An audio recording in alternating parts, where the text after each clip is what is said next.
राष्ट्रीय स्वयंसेवक संघ की 100 वर्ष की यात्रा के अवसर पर एम्स परिवार की ओर से आयोजित आज के इस युवा कुंभ में हम सबके सौभाग्य से मंच पर विराजमान मुख्य अतिथि के नाते दिल्ली विश्वविद्यालय के माननीय कुलपति प्राध्यापक योगेश सिंह जी, अपने इस संस्थान का नेतृत्व कर रहे ऐसे अपने इस संस्थान के माननीय निदेशक डॉक्टर एम श्रीनिवास जी, अपने संघ के इस विभाग के माननीय विभाग संघ चालक प्राध्यापक ब्रजेश कुमार पांडे जी, अपने इस कार्यक्रम के अंदर उपस्थित अपने इस संस्थान के प्राध्यापक गण एवं युवा भाइयों और बहनों,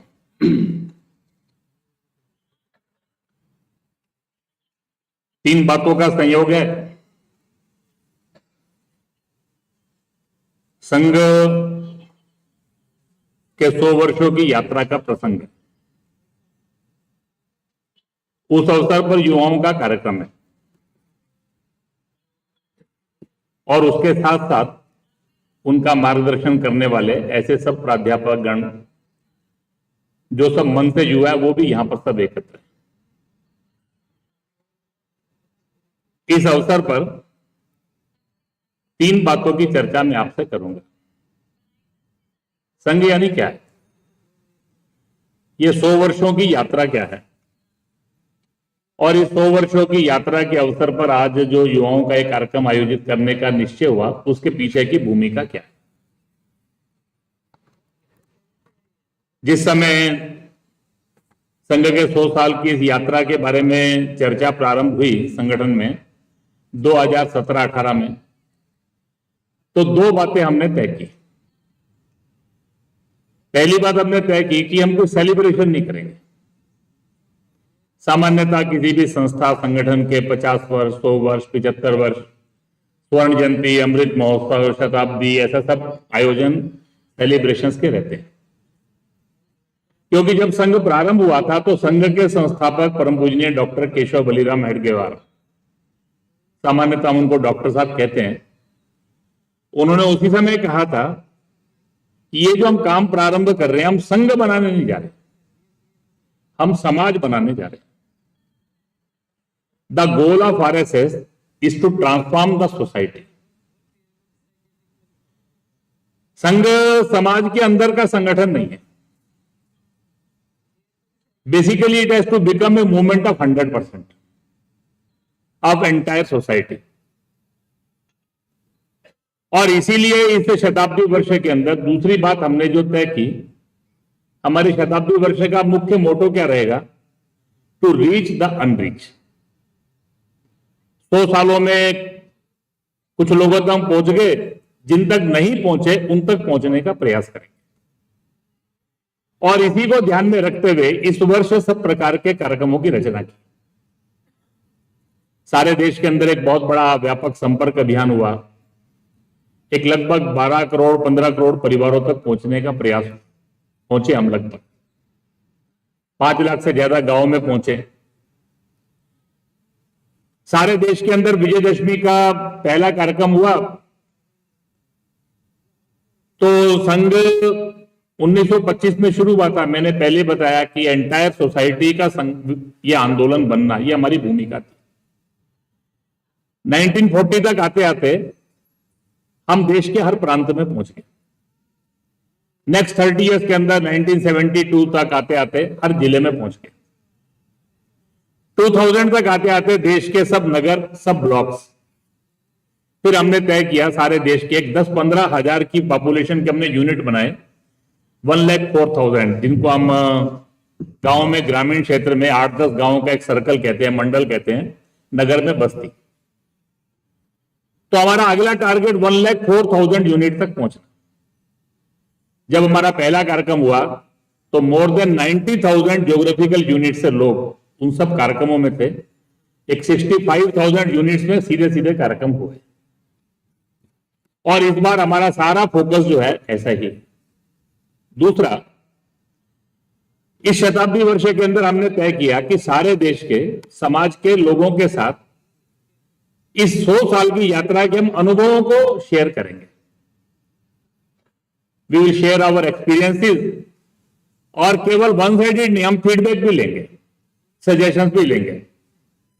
तो इसको ध्यान में रखकर मोर देन 20,000 ऐसे इंटेलेक्चुअल्स के प्रोग्राम और इतने ही कम से कम युवाओं के प्रोग्राम सामान्यतः सारे देश के अंदर, ऐसा एक बहुत बड़ा सारे देश के अंदर टू रीच द अनरीच और समाज के साथ एक टू वे कम्युनिकेशन करते हुए संघ की 100 साल की यात्रा में हम उनके साथ अपने एक्सपीरियंसेस को शेयर करते हुए अपनी इस यात्रा में आगे उनके साथ मिलकर कुछ चर्चा चिंतन करें। इस दृष्टि से ये सब कार्यक्रम है, इसी दृष्टि से आज हम यहां एकत्र हैं।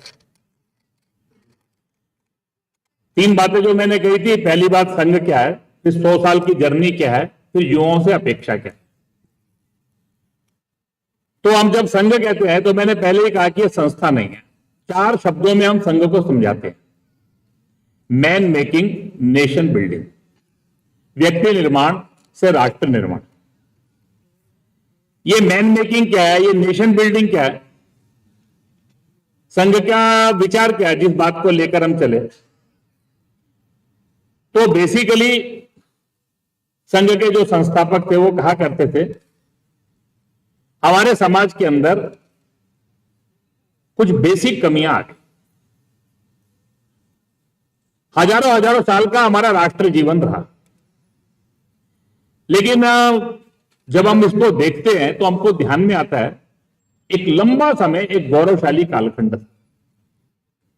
दुनिया के हर क्षेत्र में हम आगे थे, दुनिया के सब क्षेत्रों में हम कंट्रीब्यूट कर रहे थे। भारत के अंदर जो दर्शन प्रारंभ हुआ, ईशावास्यम इदम सर्वम, सब में उस भगवान को देखना, सर्वे भवन्तु सुखिना का भाव लेकर, वसुधैव कुटुंबकम की दृष्टि लेकर ये विचार जो प्रारंभ हुआ, धीरे धीरे करके वो मूल्यों में बदला, वो संस्कृति में बदला, समाज जीवन के हर क्षेत्रों में उन्नति करते हुए ये विचार भारत में आया, लेकिन पूरी दुनिया के अंदर फैल गया। पिछला 1000 साल हमारा बहुत कठिन था। इस विचार के नाते जीना ही बहुत कठिन था। बहुत अत्याचार हमने सहे, कहना हो तो अस्तित्व की लड़ाई हमने लड़ी। तो डॉक्टर साहब के मन के अंदर एक बेसिक प्रश्न था कि ये सब क्यों हुआ। तो उन्होंने कहा कि पहली बात है, ये हमको समझना है कि हमारे 1000 साल के अंदर जो स्थिति हुई उसके लिए दूसरों को दोष देने की आवश्यकता नहीं। हमारे साथ यूरोपियंस ने ये किया, अंग्रेजों ने ये किया, तुर्क, अरब, इस देश के अंदर मुगल, मंगोल, ये सब आक्रमणकारी आए। हम जब अच्छे थे तो अपने कारण थे, हम जब कठिन अवस्था के अंदर आए तो भी अपने कारण, दूसरों को दोष नहीं दीजिए।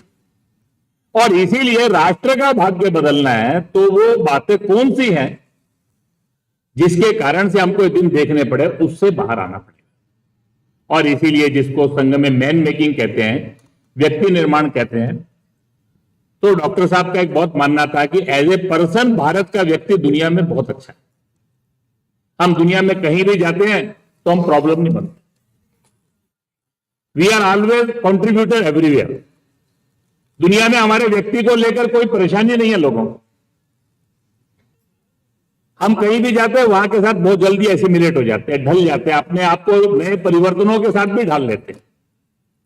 हमारा समाज रिजिड समाज नहीं। लेकिन इस 1000 साल के अंदर जो बहुत बुरे दिन देखने पड़े, तो उसका कारण क्या है? तो 4 बातें ऐसी हैं जिसको हम मैन मेकिंग कहते हैं। ये 4 बातें समाज के अंदर लेकर आना। पहली बात है राष्ट्र के स्वरूप की सुस्पष्ट कल्पना, हु वी आर। हम सब कौन है? दुर्भाग्य से धीरे धीरे करके अपने समाज में हमने अपने आप को छोटी छोटी पहचानों से जोड़ना शुरू कर दिया। मत, पंथ, भाषा, रीजन, रिलीजन, लैंग्वेज, ये छोटी आइडेंटिटीज के साथ जोड़ना शुरू कर दिया और उसी आधार पर हमने जीना शुरू कर दिया। वास्तव के अंदर हजारों साल तक हमारी एक ही पहचान थी, one nation one people. Who we are, हम कौन है? तो हमारे यहां कहा जाता है उत्तरम यत् समुद्र से हिमाद्रश्चैव दक्षिणम वर्षतद भारतम नाम भारतीय यत्र संतति। हिमालय के दक्षिण में, समुद्र के उत्तर में, इस सारे भूखंड के अंदर रहने वाले जो लोग हैं, इसको भारतवर्ष के नाम से जाना जाता है। भारतीय इस देश की समाज का नाम है। हजारों वर्षों के अंदर ये आर्यवर्त रहा होगा, ब्रह्मावर्त रहा होगा, जम्बू द्वीप रहा होगा, भारतवर्ष रहा होगा, हिंदुस्तान रहा होगा, विदेशियों ने अपनी भाषा में इसको इंडिया कहा होगा, लेकिन सबके मन के अंदर कल्पना क्या थी? ये भारत यानी क्या? वन ज्योग्राफिकल एंटिटी, सारे देश के अंदर एक कल्चरल यूनिटी। मेगास्थनीज से लेकर कम से कम 600 ट्रेवलॉग हैं जिनके वर्णन दुनिया के अंदर उपलब्ध है, जो भारत के अंदर पिछले 2500 साल के अंदर आए। सबके वर्णन के अंदर आपको एक बात कॉमन मिलेगी, उत्तर दक्षिण पूर्व पश्चिम सब लोग जो गए, वो मेगास्थनीज हो, वो पाइयान हो, वो वेनसांग हो, वो अल्बरूनी हो या मेकाले हो, सबने एक ही बात कही, हम सारे देश के अंदर रह गए, भाषाएं अनेक, मतपंथ अनेक, रंग रूप अनेक, खान पान अनेक, समाज एक सा सोचने का ढंग, एक से परिवार, एक से गांव, same value system, one nation one people. Sikandar ने आक्रमण किया, तक्षशिला को जीतते हुए पूरी जनपद तक पहुंचा, वो रावी को पार नहीं कर पाया। आज का जो नॉर्थ वेस्ट फ्रंटियर का क्षेत्र है, यही वो अटक के रह गए। बाद में कठों के साथ लड़ते लड़ते परास्त होते होते वापिस चला गया। उसने अपने देश के अंदर पत्र लिखा, उसने ये नहीं कहा कि मैंने तक्षशिला को जीता, मैंने पुरु को जीता, उसने लिखा मैंने हिंदुस्तान को जीत लिया, मैंने इंडिया को जीत लिया। वास्को डी गामा रास्ता खोजते खोजते एक सूरत के व्यापारी के पीछे चलते चलते केरल में पहुंचा।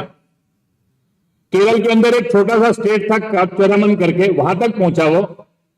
उसने ये नहीं कहा कि मैं केरल पहुंचा हूं, उसने ये नहीं कहा कि मैं चेरामन पहुंचा हूं, उसने अपने देश के अंदर पत्र लिखा, overcoming all the challenges with the grace of God ultimately I am able to reach India. उसने ये नहीं कहा मैं केरल आया, उसने ये नहीं कहा कि मैं चेरामन के अंदर आया हूं, उसने कहा मैं इंडिया में आ गया, मैं हिंदुस्तान में आ गया। देश के अंदर तक्षशिला से लेकर केरल के चेरामन स्टेट तक दुनिया के सब लोग ये मानते थे ये भारत है। हमारा ये व्यवहार भी था, पूरे देश के लोग इस प्रकार से सोचते भी थे। सिकंदर का पहला आक्रमण हुआ, चाणक्य को ध्यान में आया ये छोटे छोटे राज्य अकेले अकेले मुकाबला नहीं कर सकते, पहला विदेशी आक्रमण था, हमको संगठित इकट्ठे आना पड़ेगा। उन्होंने सब राज्यों को जोड़कर उस जमाने के अंदर अपने देश के पूर्व में मगध के नेतृत्व में, चंद्रगुप्त के नेतृत्व में सबको एकत्र करके आज जो पेशावर का क्षेत्र है वहां जाकर उसने सेल्यूकस को परास्त किया। सबने ये माना ये सिकंदर का आक्रमण, ये सेल्यूकस का आक्रमण, ये यूनानियों का आक्रमण, ये भारत पर आक्रमण है, हमको मिलकर मुकाबला करना। चंद्रगुप्त विक्रमादित्य ने शकों को जो परास्त किया, वो जो निर्णायक पराजय थी वो आज के गिलगित बाल्टिस्तान में थी। भारत के अंदर ये भाव था, धीरे धीरे करके भाव खत्म हो। हमारे देश के अंदर जब अरबों का आक्रमण हुआ, आज जिसको अफगानिस्तान कहते हैं, वहां पर हिंदूशाही किंगडम था, वो काबुल और जाबुल था। 250 वर्ष तक वो अकेले लड़ते रहे, और 250 ईयर्स, 700 to 950 तक, वो 250 ईयर्स तक वो हिंदूशाही किंगडम, वो काबुल जाबुल लड़ते रहे, अकेले लड़ते रहे, कोई सहायता करने नहीं गया, वो परास्त हो गए। फिर ये दिल्ली से पंजाब का क्षेत्र एक 200 साल ये भी लड़ा, ये 200-300 साल लड़ते लड़ते ये भी परास्त हुआ। राजस्थान से कोई सहायता करने नहीं गया, मध्य प्रदेश से कोई सहायता करने नहीं आया, पूरा हिंदुस्तान लड़ा, राजस्थान लड़ा, महाराष्ट्र लड़ा, बंगाल लड़ा, दक्षिण लड़ा। अंग्रेज आए तो अंग्रेज के साथ सब लड़े, लेकिन लड़े सब अकेले। परम पूज्य डॉक्टर साहब ने कहा इस देश की सबसे बड़ी जो समस्या है, धीरे धीरे करके हमने अपने आप को छोटी पहचानों के साथ जोड़ दिया। भारत माता की संतान, हम सब सगे भाई, हम सब सगे भाई बहन, कोई छोटा नहीं, कोई बड़ा नहीं। वयम राष्ट्रांग भूता, हम इस राष्ट्र के अंगभूत घटक हैं। देश के किसी भी कोने के ऊपर कोई आक्रमण होता है तो देश पर आक्रमण है, वो मेरे पर आक्रमण है, ये भाव लोगों के मन के अंदर आएगा क्या? ये जो वन नेशन वन पीपल, जिसको हमने अपने संविधान के प्रियम्बल के पहले शब्द में कहा, we the people of India.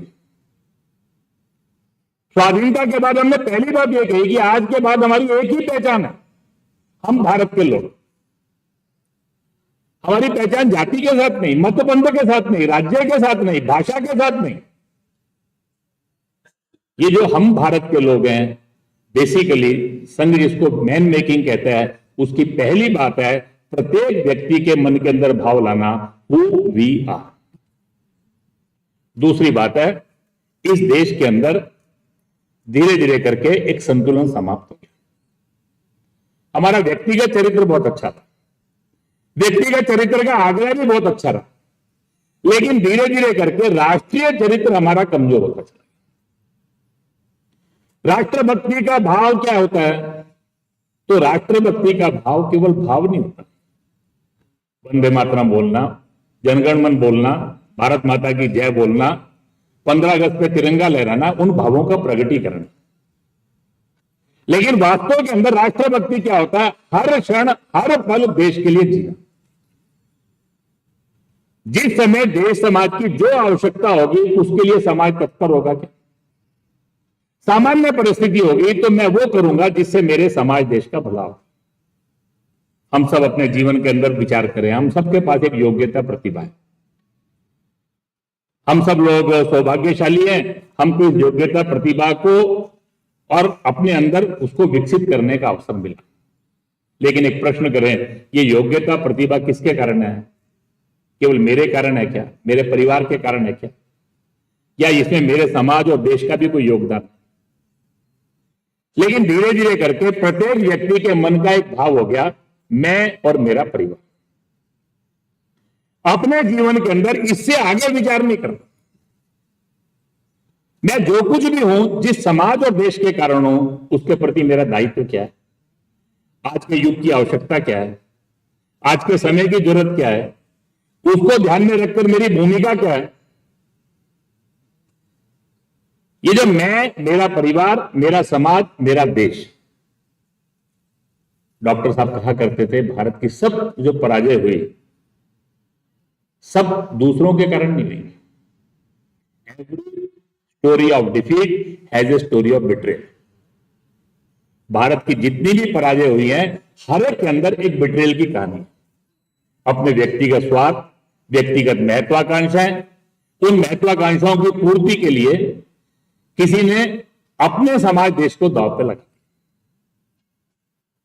अंग्रेज भारत में राज्य नहीं कर सकते थे, वो जीत नहीं सकते थे। हर पराजय की कहानी के अंदर आपको मिलेगा, वो 1857 की विफलता हो, वो मराठों के साथ उनकी विजय हो, वो महाराजा रणजीत सिंह की पंजाब में पराजय हो, कहीं पर भी आपको ध्यान में नहीं आएगा। धीरे धीरे करके मैं, मेरा परिवार, ये जो भाव खड़ा हो गया व्यक्ति के अंदर, समाज और देश इसके प्रति जिम्मेदारी। वास्तव के अंदर राष्ट्र सर्वोपरि, नेशन फर्स्ट। मैं वो काम करूंगा जिससे देश का भला। मैं ऐसा कोई काम नहीं करूंगा जिससे समाज देश का नुकसान हो। हर क्षण हर पल काम करते हुए व्यक्ति की सजगता रहेगी क्या? सामान्य परिस्थिति में देश के लिए जीना और संकट आने पर, आवश्यकता पड़ने पर बड़े से बड़े बलिदान के लिए तत्पर रहना, ये जो राष्ट्रीय चरित्र है, इस कमजोरी के कारण से धीरे धीरे करके हमारा पतन होता है। हम जिसको मैन मेकिंग कहते हैं, मैन मेकिंग के अंदर तीसरी बात है, ना जाने अपने समाज के अंदर दो बातें समाप्त हो गई, यूनिटी एंड डिसिप्लिन। संगठन और अनुशासन हमारा स्वभाव हो गया। हमारे समाज का एक चरित्र, हमारी एक पहचान हो गई है। ईर्ष्या, द्वेष, गुटबाजी, टांग खींचना, ये हमारा स्वभाव है, दैनंदिन स्वभाव है। ये हमें दिखाई देता है। वेदों के अंदर राष्ट्र सूक्त आता है। राष्ट्र का भाव ये कोई वेस्ट से नहीं आया, ये कोई अंग्रेजों से नहीं आया। अंग्रेजों के आने के बाद भारत राष्ट्र नहीं बना। हम दुनिया के एक यूनिक नेशन है। हमारा राष्ट्र एक अलग वैशिष्ट्य है। ये राष्ट्र कैसे बनता है? उस राष्ट्र सूक्त का पहला सुभाषित है, पहला सूक्त है, संगच्छध्वम संवदध्वम संभो मनांसी जानता। एक साथ मिलके चले, एक स्वर में बोले, एक मन के हो जाए, समान हृदयानि वा, सबके हृदय एक हो जाए, समान मस्तु वो मनो, सबके मन एक हो जाए, सह चित्त में शाम, सबके चित्त एक हो जाए। हर एक व्यक्ति जो जैसा है उसके साथ हम चल सकते हैं, किसी को थोपना नहीं कोई बात, किसी को भी अपने जैसा बनाने का प्रयास मत करो, हम सबके साथ मिलकर चल सकते हैं। ये जो समाज जीवन का भाव था, ये भारत के अंदर हजारों हजारों वर्ष तक इसी में से यज्ञ की परंपरा खड़ी। भारत के अंदर एक बहुत लंबे समय तक सामूहिकता का, धीरे धीरे करके भाव समाप्त हो गया। हम सब देखेंगे अपने आसपास, अपने संस्थानों में छोटे छोटे संस्थाएं बनाते हैं, संगठन बनाते हैं, कुछ एक व्यवस्था बनाते हैं, उस व्यवस्था के अंदर किसी को अध्यक्ष बनाते हैं, किसी को मंत्री बनाते हैं। थोड़े दिन में एक ग्रुप, दो ग्रुप आपस में टांग खींचना, 5, 10, 15 लोग मिलकर बैठते हैं, विचार करते हैं, कोई निर्णय करना होता है। निर्णय करना आसान नहीं होता, 4 मत होते हैं, आखिर में एक मत आता है। मत आते आते उठते उठते बाहर निकलते 2 लोग कहते हैं इसने अपनी चला ली, देखते हैं कैसे करेगा। ये हमारा स्वभाव बन जाता। सामान्य हमारे जीवन के अंदर हमको ध्यान आएगा, वो बहुत बार संस्थाओं में जब अनेक झगड़े होते हैं, पूछता हूं, कोई सैद्धांतिक नहीं होते, अध्यक्ष से पूछो क्या बात है, उन्होंने कहा हर समय टांगी खींचते रहते हैं, कोई साथ ही नहीं देता। आप बाकियों से पूछोगे, कोई कि सुनता ही नहीं है, किसी को साथ लेकर ही नहीं चलता। ईर्ष्या, द्वेष, अहंकार, महत्वाकांक्षा, ये जो हमारा समाज का स्वभाव है, ये मिलकर चलना और अनुशासन, जो निर्णय हो गया उसको स्वीकार करना, जो व्यवस्था बन गई उस व्यवस्था के अनुसार चलना, जो भूमिका मिल गई उस भूमिका का निर्वाह करना। जिस समाज के अंदर संगठन नहीं होता वो समाज नहीं होता। समाज का मतलब ही यही होता है, एक मन के लोग जब एक लक्ष्य की प्राप्ति के लिए एक दिशा में चलते हैं उसको समाज कहते हैं। ये जो एक मन के लोग होते हैं, एक दिशा में चलते हैं, एक साथ चलते हैं, वो समाज बनता है। समाज की मूलभूत शर्त है अनुशासन और संगठन। और चौथी बात है, 1000 साल लड़ते लड़ते धीरे धीरे करके गुलामी की मानसिकता, हमारा आत्मविश्वास खत्म हो गया। हमारे मन के अंदर भाव ही नहीं रहा हमारा कुछ अच्छा है, दूसरों का सब कुछ अच्छा, हमारा सब कुछ खराब।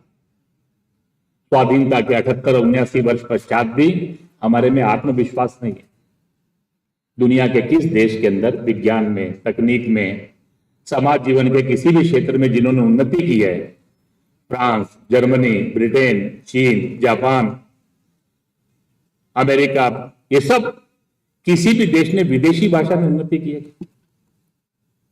भाषा का संबंध विज्ञान से नहीं है। आज भी हमारे देश के अंदर विश्वास नहीं है कि अंग्रेजी के बिना उन्नति हो सकती है। हमारे अभी भी विश्वास नहीं है। आज भी हमारा स्वभाव है वेस्टर्न यानी मॉडर्न। वो मॉडर्न समझ है, ये मॉडर्न, वो मॉडर्न यानी साइंटिफिक यानी रैशनल। हमारा जो कुछ है वो हमको ध्यान में क्या आता है? That is pragmatic, that is ritualistic, that is unscientific, that is irrational. ये जो धीरे धीरे करके हमारा स्वभाव आ गया सारे में से। इतने वर्ष बाद भी हम हस्ताक्षर कौन सी भाषा में करते हैं? हम अपने दैनंदिन जीवन में किस भाषा का प्रयोग करते हैं? गुलामी की जो मानसिकता है, ये गुलामी की मानसिकता, ये जो आत्मविश्वास, ये जो परानुकरण की वृत्ति, उन्नति करनी है तो दूसरों के पीछे जाना। हर बात को जब तक पश्चिम से वैलिडेशन नहीं होगा तब तक उसको साइंटिफिक नहीं मानना, तब तक उसको स्वीकार नहीं करना। अनुभव जनित हजारों वर्षों का ज्ञान जो वास्तव में विज्ञान है, वो हमको रिचुअल लगता है, वो लेबोरेटरी से निकला हुआ अभी जो समाज के अंदर व्यवहार में भी नहीं आया, थोड़े थोड़े दिनों बाद जो थ्योरियां बदलती रहती हैं, वो हमको साइंटिफिक लगता है। परम पूज्य डॉक्टर साहब ने कहा, किसी भी राष्ट्र का उत्थान करना है तो किसी भी राष्ट्र के समाज के व्यक्ति में 4 बेसिक बातें चाहिए। राष्ट्र के स्वरूप की सुस्पष्ट कल्पना, हु वी आर, राष्ट्र सर्वोपरि, नेशन फर्स्ट, जीवन के अंदर इस भाव को लेकर हर क्षण हर पल देश के लिए जीना, संगठन और अनुशासन, गुलामी की मानसिकता से मुक्त, आत्मविश्वास से युक्त, परानुकरण की वृत्ति से बाहर निकलकर आत्मगौरव का भाव लेकर जब समाज खड़ा होता है तो राष्ट्र उत्थान की। परम पूज्य डॉक्टर साहब का बहुत पहले से मानना था, अंग्रेजी का एक वाक्य है, some great people does not make a nation great, great man of a nation always make their nation great. कुछ महान लोगों से राष्ट्र महान नहीं बनता, जिस देश के लोग महान होते हैं वो राष्ट्र महान बनता है। कुछ विजनरी लोग, चंद महापुरुष, बड़े साधु संत सन्यासी तात्कालिक तौर पर टेम्परेरीली देश को क्राइसिस से बाहर निकाल सकते हैं। वो कुछ समय के लिए समाज को दिशा दे सकते हैं।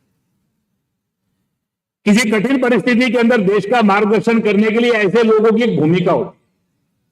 लेकिन राष्ट्र का भाग्य स्थायी तौर पर बदलना है तो आपको सामान्य समाज के जीवन का स्तर बदलना।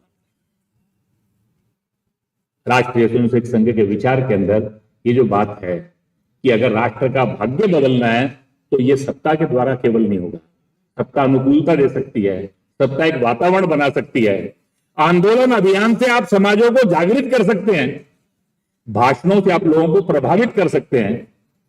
लेकिन ये जो समाज परिवर्तन है, ये समाज परिवर्तन करने के लिए एक प्रक्रिया चलानी पड़ती है, एक प्रोसेस चलाना पड़ता है। उसको हम राष्ट्रीय स्वयंसेवक संघ कहते हैं। तो प्रोसेस क्या है? संघ का बहुत पहले से मानना है, भाषणों से आप प्रभावित कर सकते हैं। मैं आपके सामने रख रहा हूं, आप प्रभावित हो सकते हैं। हम बहुत बातें सुनते हैं, बोलते हैं, पढ़ते हैं, हम कन्विंस होते हैं, वो बातें हमारे जीवन में नहीं आती। ये जो समाज का परिवर्तन है, ये केवल भाषण से नहीं आता, केवल आंदोलन अभियान से नहीं आता।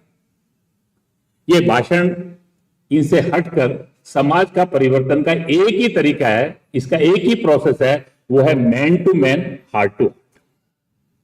हम सबके जीवन में कुछ अच्छी बातें, हम में से एक भी व्यक्ति ऐसा नहीं है कि जिसके जीवन में कुछ अच्छी बातें नहीं।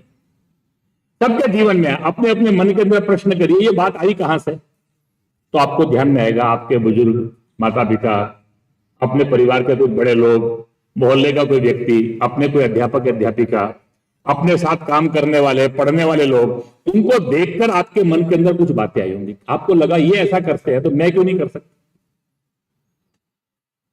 वो देखने के बाद आपके मन में भी आया होगा, आपने उसको करना प्रारंभ किया होगा। डॉक्टर साहब का ये मानना था, ये जो समाज परिवर्तन है, ये मैन मेकिंग जो है, ये करना है तो ये केवल भाषणों से नहीं होगा। इसके लिए दो बातें करनी होंगी। एक, जो समाज बदलना चाहते हैं उनको अपने से प्रारंभ करना पड़ेगा। They should speak by example, not by words. शब्दों से नहीं, आपको जीवन से बोलना पड़ेगा। जो बदलना चाहते हैं, आप जो बातें दूसरों में चाहते हो वो आपको अपने जीवन में लानी पड़ेंगी, तभी सामने वाला स्वीकार करता है। और जिनको आप बदलना चाहते हैं उनके साथ अपनापन, आत्मीयता का रिश्ता बनाना, उनके सुख दुख में भाग लेना, उनके साथ खड़े होना, धीरे धीरे करके उनको एक वातावरण देना, उनके मन के अंदर अपने को बदलने की इच्छा पैदा करना। इसको हम संघ की शाखा कहते हैं, इसको हम संघ की पद्धति कहते हैं। हमारी संघ की कल्पना क्या है? ये जो सारे देश के अंदर मैंने कहा 60-65 हजार स्थानों के ऊपर 1 लाख से ज्यादा संघ की कुछ ना कुछ एक्टिविटी चलती है। ये एक्टिविटीज क्या है? ये एक्टिविटी यही है, हम जैसा समाज बनाना चाहते हैं वो समाज का लघु चित्र, यानी वो हमारी संघ की शाखा। और हम जैसा समाज का आचरण व्यवहार चाहते हैं वो हमारे 24 घंटे के जीवन में दिखाई देना चाहिए, उसको हम कहते हैं स्वयंसेवक।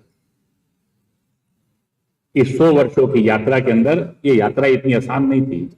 शुरू में किसी को लगता ही नहीं था कुछ होगा, फिर बहुत विरोध आए, बहुत कठिनाइयों में से भी संघ का काम निकला, अनेक तरह के हमारे पे आरोप भी लगे, अनेक प्रकार के प्रश्न भी खड़े हुए। लेकिन धीरे धीरे करते करते अनुकूलता और स्वीकार्यता में बदलते हुए ये आज एक समाजव्यापी, राष्ट्रव्यापी एक प्रक्रिया बनके, एक प्रोसेस बनकर खड़ा हो गया। इस 100 वर्षों की यात्रा का कारण क्या है? हमने अपने सब संघ के स्वयंसेवकों से 3 अपेक्षा की। एक, लिव बाय आइडियल्स, आप जो दूसरों से अपेक्षा करते हो वो आपके जीवन में आना चाहिए। छोटी छोटी बातें अपने जीवन के अंदर देखिए। हमारी अपेक्षा जिससे जो है वो अपने जीवन में लेकर आइए। आप जहां हैं वहीं से आपको अपनी यात्रा शुरू करनी। दूसरी बात, हम अपने सब संशोधकों से अपेक्षा करते हैं कि समाज के अंदर जिसको हम व्यक्तिगत चरित्र कहते हैं, राष्ट्रीय चरित्र कहते हैं, जिसको हम देशभक्ति कहते हैं, राष्ट्र का भाव कहते हैं, ये सारी बातें हैं तो जिस समय जिस कालखंड की जो चुनौतियां हैं उसके लिए संघ के स्वयंसेवक को खड़ा हो, responding to the challenges of time. इस 100 साल के अंदर संघ के स्वयंसेवकों ने 2 काम किए। एक, इस व्यक्ति निर्माण के काम को हम करते चले गए। दूसरा, जिस समय देश समाज की जो आवश्यकता थी संघ का स्वयंसेवक पीछे नहीं रहा। 1925 में संघ शुरू हुआ, 1930 के अंदर कुल 5 ही साल हुए थे। केवल जिसको महाराष्ट्र का विदर्भ कहते हैं उसके 8 जिलों में संघ था। हमारी 35 शाखाएं थी, कुल मिलाकर 3000 स्वयंसेवक थे।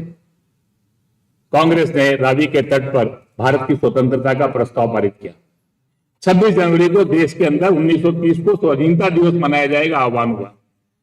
डॉक्टर केशव बलिराम हेडगेवार जो उस समय हमारे सरसंघ चालक थे, उन्होंने पत्र लिखा सब शाखाओं को, कांग्रेस का अभिनंदन कीजिए, प्रस्ताव पारित कीजिए, इस आंदोलन को समर्थन दीजिए। थोड़े दिनों बाद पूज्य महात्मा गांधी जी ने आह्वान किया देश की स्वाधीनता आंदोलन में, सविनय अवज्ञा आंदोलन, देश की आजादी के लिए। मैंने बताया संघ बहुत छोटा था, कुल 8 ही जिलों में था। हमारे 4 प्रमुख अधिकारी थे, उस 4 में से 3 लोग स्वयं प्रमुख इंजीनियर डॉक्टर साहब, मार्तंड राव जोग, अन्नाजी सोनी। हमारे 8 में से 6 माननीय जिला संघ चालक। हमारे 600 स्वयंसेवक सत्याग्रह करके जेल के अंदर। 1947 के अंदर देश के विभाजन का प्रसंग हो या 1950 के अंदर देश की स्वाधीनता के बाद देश की एकात्मता अखंडता का पहला प्रश्न खड़ा हुआ जम्मू कश्मीर के अंदर, उस समय जो नेतृत्व करने वाले जो लोग थे वहां के, उन्होंने भारत के संविधान को लागू करने से इनकार कर दिया। हमारा नेतृत्व झुक गया। हमने उस भारत के संविधान को ना लागू करने की मांग, तिरंगा ना फहराने की बातें, वो सब बातें स्वीकार कर ली। देश का नेतृत्व उस समय का झुक सकता है, लेकिन देश की देशभक्त जनता नहीं झुकेगी। जम्मू कश्मीर के उस समय के हमारे संघ चालक पंडित प्रेमनाथ डोगरा जी के नेतृत्व में संघ के स्वयंसेवकों ने गले में डॉक्टर राजेंद्र प्रसाद जी का चित्र, एक हाथ में तिरंगा, एक हाथ में संविधान, एक देश में एक विधान, एक प्रधान, एक दिशा। 18 स्वयंसेवक बलिदान हुए वहां पर। सारे देश के समर्थन के अंदर डॉक्टर श्यामा प्रसाद मुखर्जी जी के नेतृत्व में एक बड़ा आंदोलन खड़ा हुआ, स्वयं उनका सत्याग्रह हुआ, उनका बलिदान हुआ। हजारों लोग उस समय बंगाल से, तमिलनाडु से, आंध्र से, पूरे देश के अंदर पहुंचे। देश की एकता और अखंडता का प्रश्न आया है, भारत के संविधान की रक्षा का, तिरंगे के सम्मान का प्रश्न है। संघ का स्वयंसेवक पीछे नहीं। पिछले 100 वर्षों के अंदर 62, 65, 71 का युद्ध, वो कारगिल का प्रश्न, वो लोकतंत्र की रक्षा के लिए आपातकाल का सत्याग्रह हो, संघ के स्वयंसेवकों ने इस सारे कालखंड के अंदर कभी हम पीछे नहीं रहे। देश के किसी भी क्षेत्र के अंदर वो आतंकवाद, वो अलगाववाद, समाज का कोई वर्ग पीछे छूट गया, उसके लिए विचार करना हो तो राष्ट्रीय स्वयंसेवक संघ के स्वयंसेवकों ने एक भूमिका अदा की। और तीसरी बात, इस 100 साल की यात्रा के अंदर हमारा एक रहा, संघ के सब स्वयंसेवकों को हमने कहा आप संघ के स्वयंसेवक बने, कम से कम अपने जीवन के अंदर कोई एक काम ऐसा पकड़िए जिसके अंदर मैं, मेरे परिवार से ऊपर उठकर मेरा समाज, मेरा देश अपनी रुचि के अनुसार, अपनी प्रकृति के अनुसार, देश की आवश्यकता के अनुसार, समाज की आवश्यकता के अनुसार, समाज के साथ लोगों को साथ लेकर, जिसको हम राष्ट्र निर्माण कहते हैं। राष्ट्र निर्माण का अर्थ क्या है? जब लाखों लोग, करोड़ों लोगों को साथ लेकर लाखों इनिशिएटिव्स खड़े होते हैं तो उसमें से राष्ट्र निर्माण की प्रक्रिया खड़ी होती है। कोई एक संस्था राष्ट्र निर्माण नहीं कर सकती। राष्ट्र निर्माण के लिए कोई एक काम से होने वाला नहीं है। समाज जीवन के सब क्षेत्रों में आपको काम करना पड़ेगा। 1000 साल के कालखंड के अंदर अपना देश अनेक प्रकार की चुनौतियों से ग्रस्त हो गया था। 47 में हम स्वाधीन हुए थे, एकात्म नहीं हुए थे। प्रोसेस ऑफ इंटीग्रेशन उसके बाद शुरू हुआ। देश को टुकड़े में बांटने वाली, अलगाव खड़ा करने वाली, देश को बांटने वाली शक्तियां, वो नॉर्थ ईस्ट में, वो जम्मू कश्मीर में, वो पंजाब में, समाज के जनजातीय क्षेत्रों में, इस सारे कालखंड के अंदर समाज के वर्ग भौगोलिक क्षेत्र वो पीछे छूट गए। देश के जनजातीय क्षेत्र है, सीमावर्ती क्षेत्र हैं, सारे देश के अंदर अनेक तरह के प्रश्न थे। संघ के संशोधकों ने इस सारे कालखंड के अंदर 35 से अधिक राष्ट्रव्यापी संगठन, इस देश के अंदर हजारों संस्थाएं और लाखों ऐसे इनिशिएटिव खड़े किए, जिन इनिशिएटिव के आधार के ऊपर इस समाज के अंदर, इस राष्ट्र निर्माण की प्रक्रिया में हमने जो दिशा दी थी, मैं, मेरा परिवार, मेरा समाज, मेरा देश, मेरी जो कोई भी योग्यता और प्रतिभा है, उस योग्यता प्रतिभा के द्वारा हर दिन अपने मन के अंदर विचार करूं, आज मैंने अपने के लिए क्या किया, परिवार के लिए क्या किया, समाज और देश के लिए क्या किया। हम में से एनएमओ से जुड़े हुए बहुत सारे लोग हैं, सारे देश के अंदर अनेक प्रकार की सेवा यात्राएं निकालते हैं, देश के उस सुदूर क्षेत्रों के अंदर जाते हैं। वो केवल सेवा यात्रा नहीं है, एकात्मता का भाव भी जगता है, सारे देश का एक इंटीग्रेशन का प्रोसेस भी खड़ा होता है, समाज के उन वर्गों के कष्टों को समझने की हमको दिशा भी मिलती है। ये जो ऐसे कार्यक्रम है, ऐसे इनिशिएटिव है, वास्तव के अंदर राष्ट्रीय स्वयंसेवक संघ की जो 100 साल की यात्रा है, इस 100 साल की यात्रा में हमने 3 बातों की अपेक्षा की। Live by ideas, respond to the challenges of the time, जिस समय देश समाज की जो आवश्यकता है हम पीछे नहीं रहेंगे, और तीसरी बात, समाज देश की आवश्यकता को समझकर अपने जीवन के अंदर किसी एक काम को अपने जीवन का काम बनाइए, जिसके अंदर आपको व्यक्तिगत कुछ प्राप्त नहीं करना, जीवन भर काम करने के बाद अपने लिए कुछ मांगना नहीं। ये जो भाव व्यक्ति के लेकर चलना, वास्तव के अंदर ये संघ का स्वयंसेवक इन एक्शन। इसी कारण से धीरे धीरे करके देश का विश्वास बनता चला गया। इस सारे 100 वर्ष की यात्रा में संघ के स्वयंसेवकों ने सब भूमिका अदा की, कभी श्रेय नहीं लिया, कभी अपना गुणगान करने की कोशिश नहीं की। इस शताब्दी वर्ष के अंदर भी ये सब बातों की चर्चा करना, यानी अपने एक्सपीरियंस ही शेयर करना, आने वाले समय के अंदर हम क्या करना चाहते हैं, ये कहकर मैं अपनी बात पूरी करता हूं।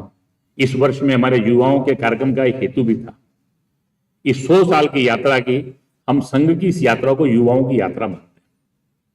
संघ की एक बड़ी विशेषता है, हमने हर कालखंड में युवाओं पर बहुत भरोसा किया। सारे देश के अंदर 100 साल बाद भी, 4 पीढ़ी का संघ होने के बाद भी आज भी संघ युवा है। कारण यह है कि हर कालखंड में हमने युवा शक्ति के ऊपर विश्वास और उसके आधार पर आगे बढ़ना।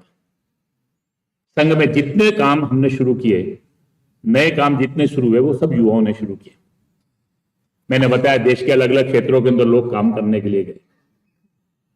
मजदूर क्षेत्र के अंदर, श्रमिक क्षेत्र में काम शुरू हुआ। दत्तोपंत ठेंगड़ी जिन्होंने काम शुरू किया, उनकी आयु 30 साल थी, वो जब काम करना प्रारंभ किया। आज देश के अंदर बहुत बड़ा राजनीतिक दल के रूप में भारतीय जनता पार्टी, उससे जनसंघ है। डॉक्टर श्यामा प्रसाद मुखर्जी जी ने जब तय किया कि भारतीय चिंतन के आधार के ऊपर इस देश में कुछ दल होना चाहिए, 1000 साल के अंदर जो आत्मविस्मृति आ गई, देश की उन्नति होनी है तो communism, socialism, capitalism, welfare model of democracy, British democracy, इसके अलावा भी कोई विचार है क्या, भारत का अपना कोई चिंतन है क्या, ये खोजना था। तो संगठन प्रारंभ करना, वो पूज्य गुरु जी के पास गए। उस कालखंड के अंदर उनके साथ जो जुड़े, असमय दुर्भाग्य से डॉक्टर श्यामा प्रसाद मुखर्जी जी का बलिदान हो गया, लेकिन उसके बाद जिन्होंने नेतृत्व संभाला, उनकी आयु क्या थी? पंडित दीनदयाल उपाध्याय 32 साल, अटल जी, अडवाणी जी, ये सब लोग बड़े बड़े नेतृत्व बने, सब 30 से 32 साल की उम्र के थे। देश के अंदर वनवासी क्षेत्रों के अंदर बहुत बड़ा वनवासी कल्याण आश्रम का काम चलता है। जब वहां पर काम करने का प्रश्न आया तो कौन करेगा जसपुर में जाम? तो मोरूभाई केतकर जिन्होंने काम प्रारंभ किया, उनकी उम्र 29 साल। संघ ने इस सारे कालखंड के अंदर जितने नए काम शुरू किए, देश के जिस भी कोने के अंदर किए, वो सब युवाओं ने किए। संघ युवाओं पर भरोसा कर, और इसीलिए इस शताब्दी वर्ष के अंदर हमने प्रबुद्धजनों की गोष्ठियां रखी, समाज के अंदर समाज के साथ मिलकर कार्यक्रम रखे, लेकिन युवाओं के साथ हमने अलग से भी कार्यक्रमों की रचना की। हमारा यह मानना है कि आने वाले समय के अंदर ये 4 पीढ़ी की जो यात्रा है, स्वाधीनता के बाद की 3 पीढ़ियां, इस स्वाधीन भारत के अंदर संघ की 100 साल की यात्रा में 4 पीढ़ी की यात्रा एक महत्व के चरण में आकर खड़ी हो गई। 2022 के अंदर जब देश की आजादी के 75 वर्ष हुए तो देश के माननीय प्रधानमंत्री जी ने लाल किले से और उस समय अपने संघ के सरसंघ चालक अपने विजयदशमी के संबोधन में नागपुर में 2022 के अंदर श्री मोहन राव जी भागवत अपने जो वर्तमान सरसंघ चालक है, उन्होंने सारे देश को 2 बातें समान कही। माननीय प्रधानमंत्री जी ने कहा इस आजादी की 75 साल की यात्रा बड़ी गौरवशाली, हमारी बहुत उपलब्धि है और उसके कारण से हम आज एक स्थिति में आकर खड़े हो गए हैं जिसको एक्सप्लेन करना हो तो उन्होंने कहा कि जैसे अमृत काल आता है, दैदीप्यमान सूर्य अंधेरे के में से निकलना प्रारंभ होता है, वो प्रातः काल की जब लालिमा फूटती है, जो ताजगी आती है, उसका एक एहसास आता है। आने वाले 20-25 साल के अंदर इस लालिमा को, इस अरुणिमा को, इस उगते हुए सूर्य को दैदीप्यमान पूरे विश्व को आलोकित करने वाले सूर्य के रूप में हमको बदलना है और उसके लिए उन्होंने सारे देश को आह्वान किया पंचप्रण का। गुलामी की मानसिकता से मुक्त किसी भी कोने के अंदर कोई भी गुलामी का चिन्ह है उसको निकाल देना। यूनिटी, एकता, सामाजिक एकता, किसी भी प्रकार का भेदभाव नहीं समाज जीवन के अंदर। अतीत का गौरव, विरासत का गौरव अपने जीवन के अंदर, उस कालखंड के अंदर उन्होंने आह्वान किया नागरिक कर्तव्य और समाज के अंदर पूर्ण विकसित भारत बनाने के लिए हम सब कृत संकल्प हो। पूज्य सरसंघ चालक मोहन जी भागवत ने, उन्होंने भी विजयदशमी के संबोधन के अंदर कहा आज से 75 साल पहले हमने स्वाधीनता से स्वतंत्रता की यात्रा प्रारंभ की। 1947 में हम स्वाधीन हुए, हम केवल स्वराज्य के लिए नहीं लड़ रहे थे। हमारी लड़ाई जो थी वो स्वराज्य, स्वदेशी और स्वधर्म, 3 बातों की लड़ाई थी। हमको 47 में स्वराज्य मिला, स्वतंत्रता में। इस 75 साल के अंदर हमने बहुत, हम गर्व करने लायक बातें इसके अंदर हैं, लेकिन इस स्वाधीनता से स्वतंत्रता की यात्रा को पूरा करना है तो आने वाले समय के अंदर 3 बातों के बारे में हमको सोचना पड़ेगा। एक, उन्होंने कहा पंच परिवर्तन। पंच परिवर्तन के आधार के ऊपर समाज जीवन को खड़ा कर। वो पंच परिवर्तन के अंदर हम सबको साहित्य संघ का संपर्क करते समय भी लोगों ने दिया। पहली बात है सामाजिक समरसता, सोशल हार्मनी। सोशल जस्टिस चाहिए तो सोशल हार्मनी के बिना नहीं हो सकती। ये जो सामाजिक समरसता है, सब मानते हैं किसी तरह का भेदभाव नहीं होना चाहिए, लेकिन ये आचरण स्वभाव का विषय। हर एक को विचार करना है अपने जीवन में, अपने परिवार में, अपने संस्थान में किसी भी तरह का कोई भेदभाव तो नहीं है। हम भेदभाव स्वीकार नहीं करते, लेकिन सब जाति में मेरे मित्र है क्या, सबके घर में मेरा आना जाना है क्या, सबका मेरे घरों में आना जाना है क्या, धार्मिक सामाजिक जिन संस्थाओं से हम जुड़े हुए वहां सब प्रकार का भेदभाव मुक्त वातावरण है क्या, सब लोग वहां हैं क्या एक साथ। भारत की ताकत हजारों साल तक हमारी परिवार व्यवस्था थी, 1000 साल हमारी संस्थाएं नहीं थी। संस्कार की व्यवस्था खत्म होगी, मंदिर नहीं थे, कुंभ नहीं होते थे, विश्वविद्यालय समाप्त हो गए, गुरुकुल समाप्त हो गए, समाज के अंदर संतों का प्रवास नहीं हो पाता था। केवल हमारे परिवार व्यवस्था के कारण से हमारे संस्कार बचे। भारत की ताकत भारत के परिवार है। दुनिया जिस रास्ते पे चली, दुनिया तो संकट में आ गई। आने वाले समय के अंदर भारत की भी एक बड़ी चुनौती है, ये परिवार व्यवस्था रहेगी क्या। 4 लोगों का परिवार 3 स्थानों के ऊपर। परिवार किसको कहते हैं? जहां 3 पीढ़ी साथ रहती है, बुजुर्गों की सेवा, बच्चों के लिए संस्कार की व्यवस्था, ये सब बातें सोचने की है। इतने छोटे छोटे परिवार, देरी से विवाह करना, ये सब बातें चिंतन का विषय। हम किस दिशा के अंदर जा रहे हैं? ये भोगवाद, कैरियरिज्म, इंडिविजुअलिज्म, ये सब का परिणाम क्या हो? दुनिया के अंदर जो देश भुगत रहे हैं उनके सबके ध्यान में है। तीसरी बात है पर्यावरण का संरक्षण करने वाली जीवन शैली। ये एनवायरमेंट का इशू क्लाइमेट के रेजोल्यूशंस का नहीं है, ये लाइफस्टाइल इशू है, ये जीवन शैली का प्रश्न है। छोटी छोटी बातें से पानी को बचाना, पेड़ लगाना, प्लास्टिक का उपयोग नहीं करना, तो पर्यावरण बचाना है, तो फिर ये सब बातें जीवन में लानी पड़ेगी। स्वाधीन भारत के अंदर देशभक्ति का एक ही पैरामीटर होता है, सिविक सेंस। ऐसा भगिनी निवेदिता जी कहा करती थी। देश आजाद होगा तो एक ही पैरामीटर है, ये नागरिक कर्तव्य, सिविक सेंस है, कानून का पालन करना, नियम का पालन करना। समाज जीवन के अंदर 5वीं बात है स्व का, स्वदेशी, अपनी भाषा, अपने देश की बनी वस्तुएं। मैं कुछ भी खरीदते समय अगर भारत का विकल्प है तो उसी को लूंगा, विदेशी वस्तु नहीं लूंगा। मोबाइल पर संदेश भेजता हूं, मातृभाषा में भेजिए ना, अपनी भाषा में भेजिए।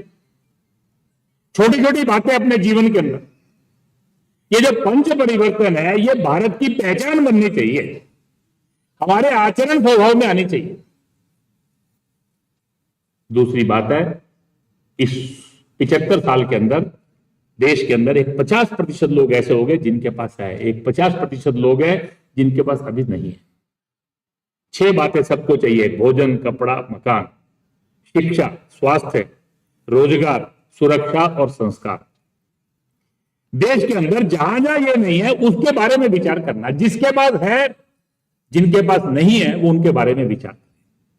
देश का कोई भौगोलिक क्षेत्र छूट गया, समाज का एक वर्ग छूट गया, हमारे मोहल्ले के अंदर, हमारे आसपास के अंदर किसी समाज के किसी वर्ग में 2 बातें पीछे रह गई। ये सब बातों का विचार करते समय सारे देश के अंदर ये सब प्रश्नों का समाधान केवल सरकार की जिम्मेदारी नहीं है, सरकार भी अपनी भूमिका अदा करेगी, लेकिन समाज की भी जिम्मेदारी है। हम सब लोग जहां हैं, एक रणनीतिक विचार करते समय अपने इस समाज के अंदर एक 20-25 साल में ये 6 बातें सब तक पहुंच जाएंगी, इसके बारे में सोचेंगे। और एक आखिरी बात है, इस सारी यात्रा को आगे बढ़ते देखकर कोई प्रसन्न नहीं है। दुनिया की बहुत शक्तियां हैं जो इसको देखकर खुश नहीं है। राष्ट्र विरोधी, अलगाववादी, विदेशी शक्तियां, ऐसी सब शक्तियां देश के अंदर उठता हुआ देशभक्ति का भाव, राष्ट्र गौरव का भाव, अपनी संस्कृति का गौरव, उसको जानना, उसको लेकर जीने की इच्छा, ये जो आत्मविश्वास युक्त युवा है जिसके सपने हैं अपने देश समाज को लेकर, ये जो भारत का आज का युवा जो समाज के अंदर योगदान करना चाहता है, ये जो सारा वातावरण है, इस सारे वातावरण को देखकर उनको लगता है ये ऐसे ही चलते चले गए तो 1000 साल दुनिया की जो शक्तियां इस भारत को अपने हिसाब से ढालना चाहती थी, वो सारी शक्तियों के मंसूबे समाप्त नहीं हुए। दुनिया के अंदर 2 विचार, ग्लोबल मार्केट फोर्सेस का और कम्युनिज्म का। दुनिया के अंदर 2 कट्टरपंथी शक्तियां जो दुनिया को अपने जैसा बनाना चाहती हैं, जिसके लिए उन्होंने पिछले 1000 साल 2000 साल में दुनिया में बहुत कुछ किया है। उपनिवेश बनाए, अत्याचार किए, भाषाएं समाप्त की, समाज के समाज खत्म कर दिए, धर्म संस्कृतियां समाप्त कर दी। ये सब भारत के अंदर 1000 साल तक प्रभावी रही है। वो दोबारा से प्रभावी होने का प्रयास कर रही हैं, और प्रभावी होने का प्रयास कर रही हैं तो उनको एक ही बात ध्यान में आ रही है कि अभी प्रत्यक्ष लड़ाई नहीं लड़ सकते। आने वाले समय की जो सारी लड़ाई है वो केवल एक बात की है, सारे देश के अंदर वैचारिक स्तर पर एक भ्रम पैदा करने का विचार। ये देशभक्ति का भाव, ये अतीत की संस्कृति को जानकर हिंदुत्व के आधार के ऊपर समाज को जीने की इच्छा, सारे देश के अंदर अपने समाज को आगे ले जाने का जो मन का भाव है, ये सारे देश के अंदर जो खड़ा हो रहा है, इसको अंदर वो अनेक प्रकार के भ्रम पैदा करने का प्रयास करेंगे। आप देखेंगे मीडिया, सोशल मीडिया, सबके द्वारा समाज को बांटने के प्रयास हो रहे हैं। अनेक ऐसे प्रसंग खड़े किए जा रहे हैं जिनके आधार के ऊपर समाज आपस में लड़े। अभी वो सीधी लड़ाई नहीं कर सकते। आने वाले समय के अंदर वैचारिक भ्रम पैदा करना, समाज को बांटने का प्रयास करना और नेतृत्व के प्रति एक अनास्था, अविश्वास, मिसट्रस्ट, डिस्ट्रस्ट, ये सब खड़ा करना, ये जो सारे प्रयास चल रहे हैं, ये सब के प्रति हमको जागरूक रहना पड़ेगा। हमारे वेदों के अंदर एक सुभाषी, एक पंक्ति आती है, समाज राष्ट्र का काम करने वालों के लिए कहते हैं, वयम राष्ट्रे जागरियाम पुरोहिता। पुरोहित पुजारी नहीं, प्रीस्ट नहीं, पुरोहित मतलब पुर का हित जाने। जो भी समाज देश का हित चाहते हैं उसके लिए वो कहते हैं वयम राष्ट्रे जागरियाम, हम जागरूक हों और समाज राष्ट्र को जागरूक करें।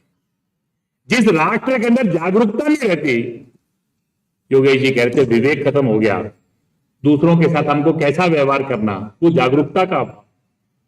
आज के समय के अंदर भी ये जो सब शक्तियां हैं, ये सब शक्तियां हमारे पास बहुत तरह के विचार पहुंचते हैं, बातें पहुंचती हैं, उनको बताने वाले लोग कौन है, उनके एजेंडे क्या है, वो चाहते क्या है। ये जो सारे समाज के अंदर नेतृत्व के प्रति अनास्था, विश्वास पैदा करने का प्रयास, समाज को बांटने का प्रयास, वैचारिक भ्रम को खड़ा करने का प्रयास, इस सारे देशभक्ति के आंदोलन को लेकर तरह तरह की आशंकाएं खड़ी करना समाज के वर्गों में, ये जो सब बातें हो रही हैं, इसके लिए हम सबको जागरूक होकर एक भूमिका अदा करनी पड़ेगी। आज के समय के अंदर ये जो मैन मेकिंग नेशन बिल्डिंग, ये जो संघ ने व्यक्ति निर्माण से राष्ट्र निर्माण की यात्रा की है, इस 100 साल की यात्रा ये संघ की यात्रा नहीं है। समाज के देशभक्त समाज के ऐसे प्रबुद्ध वर्ग जो समाज का नेतृत्व करते हैं अपने अपने स्थान पर, और संघ के स्वयंसेवकों की 100 साल की यात्रा, 4 पीढ़ी की यात्रा यहां है। आने वाले समय के अंदर आज का युवा 5वीं पीढ़ी के रूप में इस यात्रा का नेतृत्व करेगा। उसी के मार्गदर्शन में 6ठी पीढ़ी तैयार होने वाली है। आजादी के बाद की 3 पीढ़ी ने जो किया, इसका परिणाम अगर लॉजिकल कंक्लूजन तक पहुंचाना है तो एक निर्णायक क्षण देश के भाग्य के अंदर है। 1000 साल बाद देश का भाग्य बदल रहा है। आने वाले 20-25 साल देश के बहुत महत्व के हैं, उसमें हमारे जैसे युवाओं की एक भूमिका है। उस युवाओं की भूमिका के अंदर पंच परिवर्तन के आधार पर समाज खड़ा करना, समाज के अंदर जो समाज के वर्ग छूट गए, पीछे रह गए, उनके लिए वो सब बातें आ जाए, एक न्यूनतम स्तर पर आकर अपना समाज खड़ा हो जाए, उसके लिए अपनी भूमिका अदा करना और एक पूर्ण विकसित राष्ट्र के रूप में खड़ा करने के लिए अपने अपने क्षेत्र के अंदर हम योगदान करते हुए आने वाले समय के अंदर देश को बांटने वाली शक्तियों के षड्यंत्रों को विफल करेंगे। ये तीनों बातें संकल्प के रूप में लेकर हम सब जाएं, इतना अनुरोध करते हुए इस अवसर पर आपका धन्यवाद करते हुए, समय की सीमा होने के कारण से मैंने दोनों बातें जोड़ दी हैं, आप सबका धन्यवाद करके अपनी बात पूर्ण करता हूं।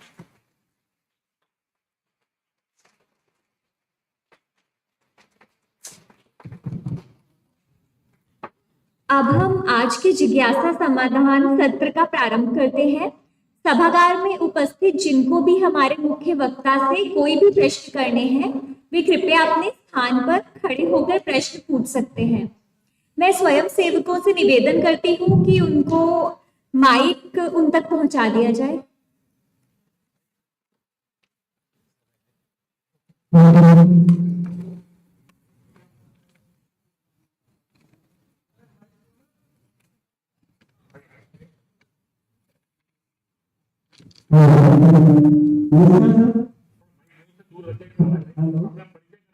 हेलो, मेरा नाम संजय कुमार है और मैं जो राष्ट्रीय सेवा संघ है, इसका कोई स्लोगन होगा तो इस पूरे मूल्य देश को स्लोगन कोई है जिससे पूरे मूल्य को समझाना है देश को, इसके संघ का क्या है?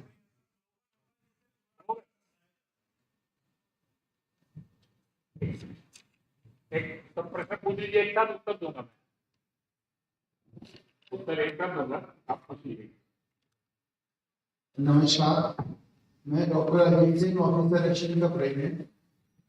मेरा सम्मानित मंच और हमारे चीफ गेस्ट क्वेश्चन है हमारे, संघ से भारतीय जनता पार्टी है या भारतीय जनता पार्टी से है?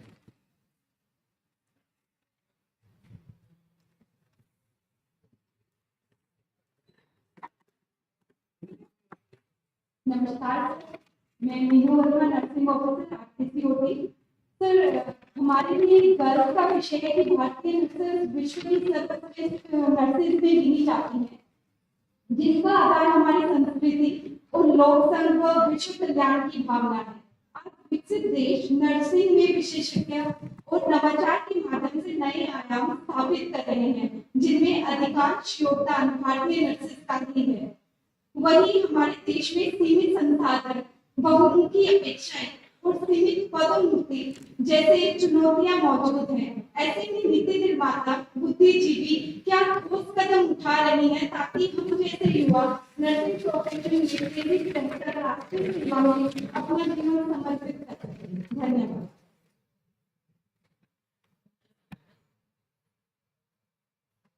मेरा नाम विजय कुमार है, मैं नर्सिंग ऑफिसर हूँ। मेरा एक ट्यूशन है, राष्ट्रीय स्वयंसेवक संघ की विचारधारा कार्य समाज और समुदाय विशेष के लिए भारतीय जनता पार्टी का कार्य वो अलग है, बीजेपी और आरएसएस दोनों का काम अलग अलग है। मैंने सब कुछ पढ़ा, ठीक है, तो भी एक व्यक्ति वोट देने जाता है तो वो आरएसएस के बारे में सोचता है बीजेपी को वोट देने से पहले।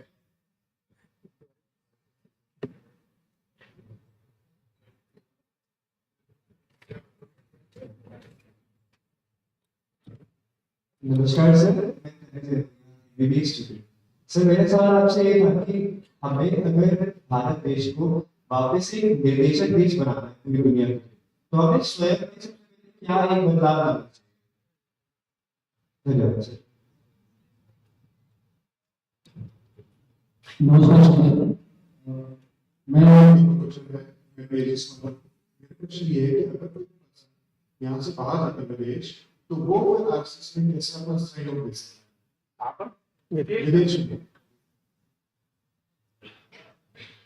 नमस्कार महोदय, अंकित विद्यालय डिस्ट्रिक्ट ऑटोमेटिस्ट। महोदय, मेरा आपसे प्रश्न ये है कि जैसा कि आपने बताया कि जो भी समाज में तो मतलब जो चाहते हैं उनमें तो आप विभाजन मतलब हमें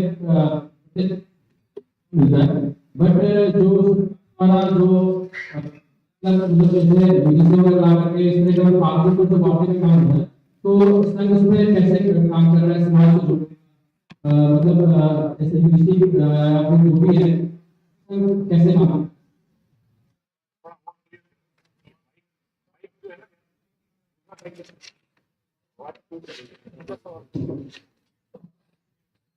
आप थोड़ा करीब आ जाए, शायद वो कॉर्डेस की वजह से उसकी रीच जा रही होगी, यहीं से पूछ सकते हैं, यहीं से।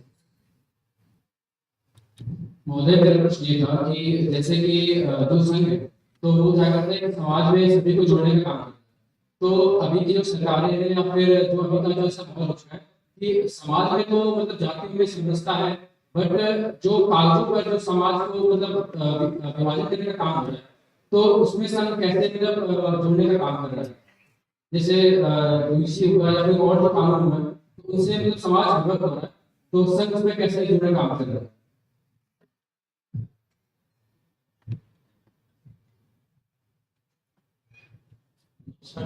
मेरा नाम आस्तिक कुमार है। मैं महोदय से सिर्फ यह जानना चाहता हूँ कि जो ये संघ की 100 वर्ष की यात्रा है, वो 100 वर्ष की यात्रा काफी लंबी यात्रा है, अभी और कितना समय लगेगा प्रस्ताव आने में, तो हमारा ठहरे का जवाब देना है, ठहरे रखने का कोई नहीं बनता।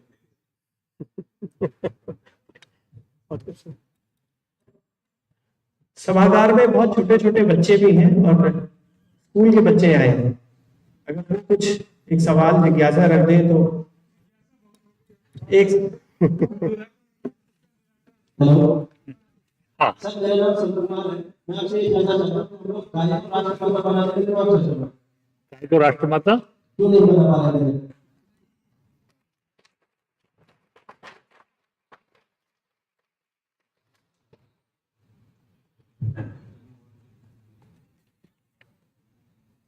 ठीक, चलिए आखिरी है ना, आप पीछे वो भी खड़े, उनको भी माइक दे दिए बस, और जो खड़े हैं बस यही रहे, थोड़ा माइक मुंह के सामने ला। मेरा आपसे ये क्वेश्चन है कि आप बोलते हैं कि सभी कास्ट सेम है और हम सबको समान जैसे देखते हैं, बट क्योंकि संघ के सारे हायर पोस्ट पे हायर कास्ट वाले लोग नहीं है कौन से लोग?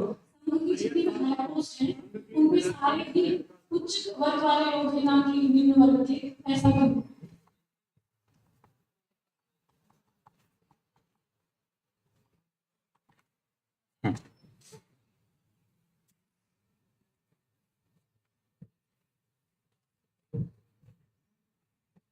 नमस्ते सर, और सभी गणमान्य अतिथियों को मैं बहुत नमस्कार अपनी तरफ से प्रस्तुत करना चाहती हूँ।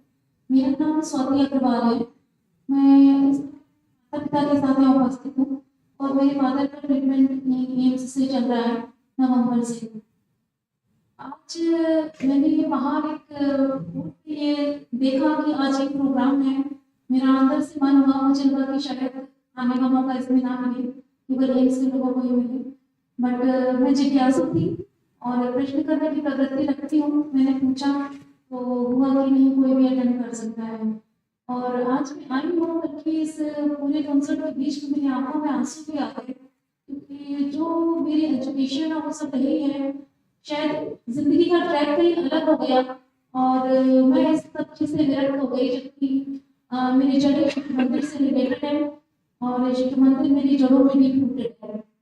मेरे चतुर्थ, पंचम, षष्ठ, सप्तम और अष्टम ये 5 क्लासेस मेरे शिशु मंदिर से रहे हैं। बरेली जिले को बिलोंग करती हूँ और आफ्टर दैट मेरे फादर के कारण ही मैं हायर एजुकेशन में भी गई। एमएससी बायोटेक्नोलॉजी मेरा बीएचयूसी हुआ, फिर जेएनयू, डीयू और जगहों में भी भर्ती किया। तो आज उस जगह पे आकर बहुत अच्छा लगा सर। लेकिन इस पूरी यात्रा में एक चीज जो शिशु मंदिर में मैंने सीखी कि सत्य बोलना, निर्भीक रहना और बहुत से ऐसे अच्छे गुण जो हमें सिखाए जाते हैं। लेकिन जब हम समाज के बीच में आते हैं, हमें केवल इसका एक विषम रूप देखने को मिलता है कि चाहे आपको सत्य बोलना हो, चाहे जो चीजें हमें सिखाई जाती है कि हमें उस ट्रैक पे चलना है, लेकिन हमें हर चीज हमें डिस्ट्रैक्ट करती हुई मिलती है। और अगर हम डिस्ट्रैक्ट नहीं होते तो हमारे करियर में भी बाधाएं आएंगी और चीजों में भी आएंगी। समाज में अगर हम कुछ अच्छा सिखाने की कोशिश करेंगे तो शायद हम हंसी के पात्र बनेंगे। तो वो जो गुण हमें सिखाए जाते हैं उसे इस समाज में हम किस तरह से ला सकते हैं, क्योंकि हमें सिखाई गई ईमानदारी जाती है, लेकिन देखिए हर जगह बेईमानी जाती है। क्या करें सर, इस मुद्दे में नीचे भी आ चुकी हूँ और मैं बच्चों को सिखाने की कोशिश करती हूँ, लेकिन शायद ये खिल्ली के पात्र बन के आप रह जाओगे अगर हर जगह आप ईमानदारी का ही आप बोलो। मेरी जड़ें से रोक होती है, मैं क्या करूँ? ठीक है, बताता हूँ। बहुत अच्छा प्रश्न आपका। चलिए, तो बहुत अच्छे प्रश्न, कुछ विचार सब लोगों ने रखे हैं।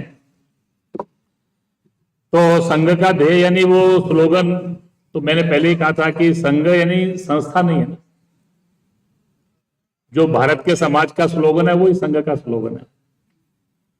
सर्वे भवन्तु सुखिना, वसुधैव कुटुंबकम, नर सेवा ही सच्ची नारायण सेवा है, देश के लिए जीना सीखें। ये सब बातें यही संघ है, नहीं और कुछ नहीं है। जो हम समाज चाहते हैं, जैसा समाज बनाना चाहते हैं, सब मिलाकर वन नेशन वन पीपल, एक राष्ट्र एक जन, देश के लिए जीना सीखें, यह मन का भाव। तेरा वैभव अमर रहे मां, हम दिन चार रहे ना रहे, ये मन की आकांक्षाएं, ये बातें लेकर खड़ा होना यानी ये संघ है। ये केवल शब्दों में नहीं, ये जीवन में जीना। मैंने पहले ही कहा कि always speak by example, not by words. यही वास्तव में संघ का ध्येय है। उसको एक वाक्य में, 2 वाक्य में समझना, कहना, ये हम सब कर सकते हैं सारे।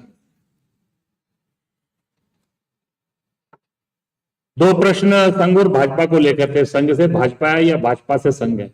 ना संघ से भाजपा है ना भाजपा से संघ है। संघ है। भाजपा एक पॉलिटिकल पार्टी। देश की जब स्वाधीनता हुई तो ये जो संघ के संस्थापक थे, उन्होंने एक बात बड़ी स्पष्ट कही थी।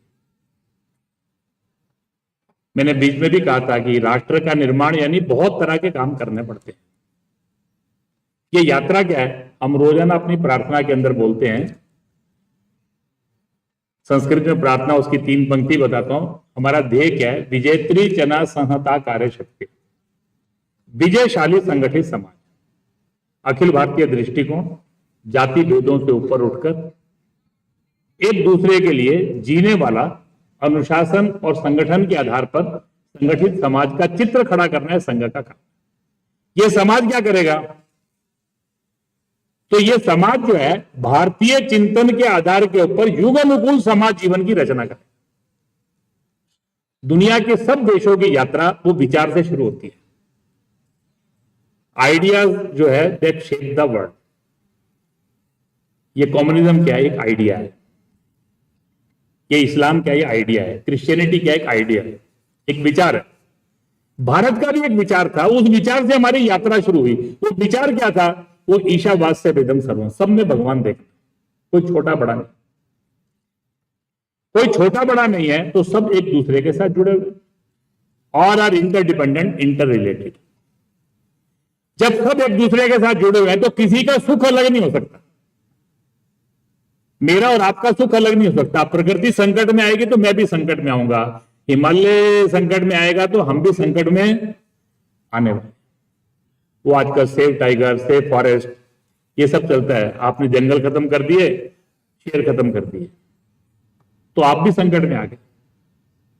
ये सब आ गया, जितने सारे सवाल इकोलॉजी के, एनवायरमेंट के, ये सब चल रहे हैं। ये सब बातें हमारे पूर्वजों ने इस विचार को समझा था और इसलिए उस समय कहा सर्वे भवन्तु सुखिनः, सबके सुख की बात, केवल मनुष्यों के नहीं, सब जुड़े हुए आपस के अंदर, प्रकृति, जीव जंतु, मनुष्य।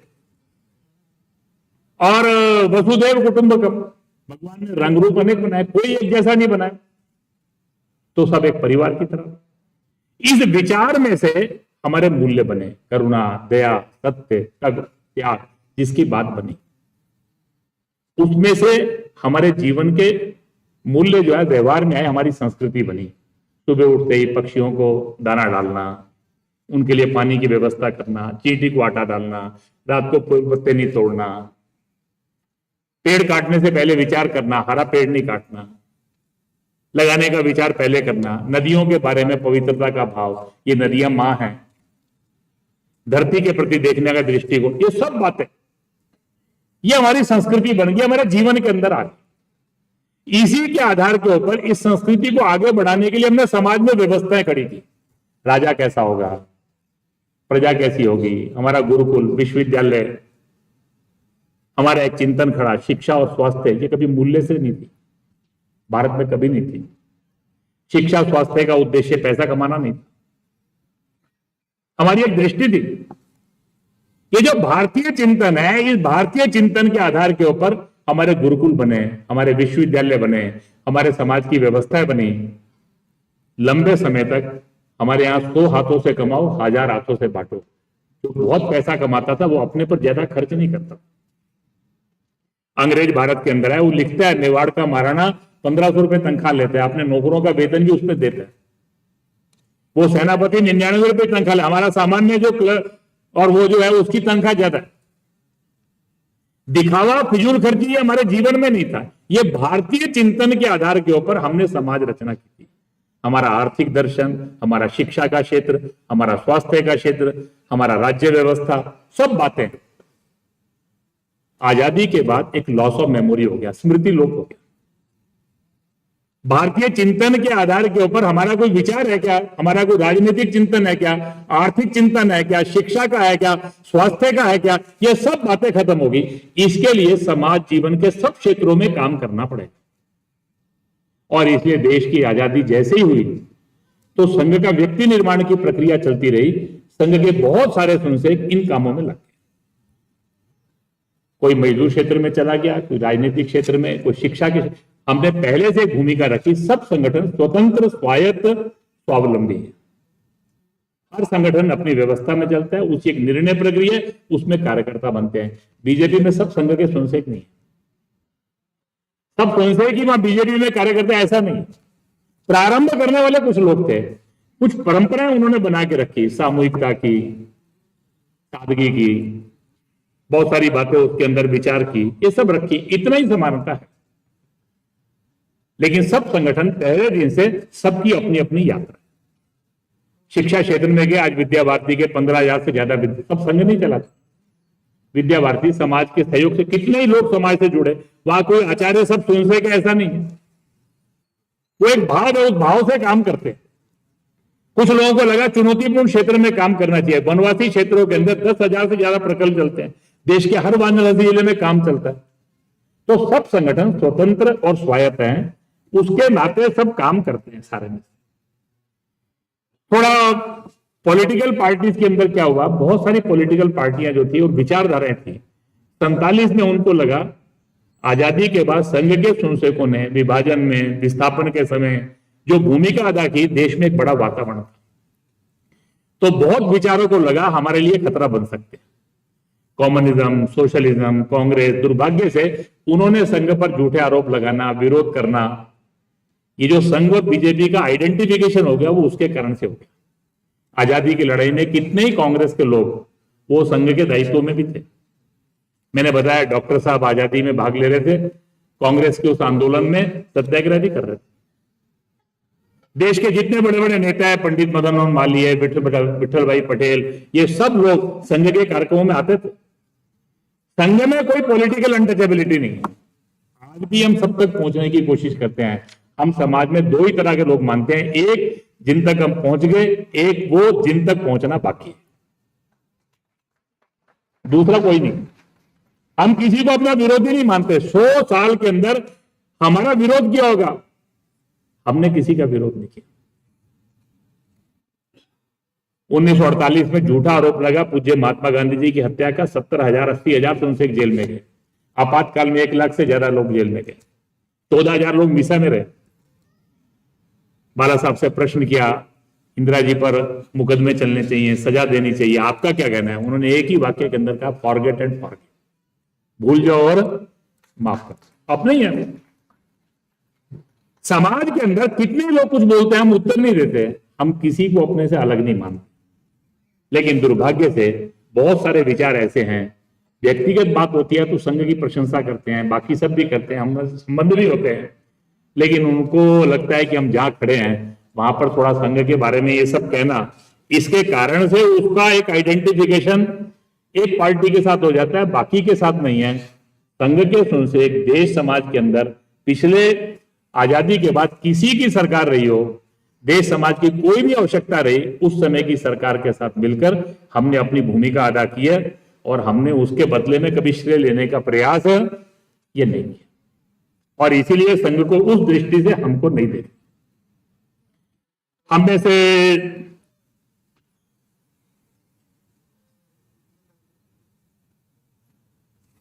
कुछ लोगों ने एक प्रश्न किया, सारे उसमें से संघ के काम को लेकर, सारे में से अपने में क्या बदलाव लेकर आए, संघ को क्या लगता है आज के समय के अंदर इस राष्ट्र निर्माण की प्रक्रिया में? मुझे लगता है कि हमारी आज के युवाओं से केवल एक बात रहती है, थोड़ा वेस्ट के संपर्क में आकर एक दिशा बन गई, हर आदमी बनने की सोचता है। जिंदगी में बनने की मत सोचिए, करने की सोचिए। ये बनने का कोई अंत नहीं होता। एक होड़ बनी रहती है, मैं पढ़ूं, एक अच्छे संस्थान में जाऊं, अच्छे संस्थान के बाद अच्छी जगह नौकरी करूं, अच्छी जगह नौकरी करने के बाद फिर कैरियर के अंदर आगे करते करते बहुत लोग हैं सारी जिंदगी वो केवल बनने की सोचते हैं। बनना तो नियति जो तय करती है वो होता है। भगवान ने जिसकी जो नियति तय की है वो बनने वाला है, लेकिन महत्व की बात है करने की सोचिए। ये जिंदगी के अंदर हर समय करने का भाव रखेंगे तो आप कभी जिंदगी में संकट में नहीं आएंगे, परेशान नहीं होंगे। ये ईर्ष्या, द्वेष, गुटबाजी, महत्वाकांक्षा, ये सब जो आता है, ये सब के पीछे एक ही काम है कि दुनिया में घोड़ा बनने की।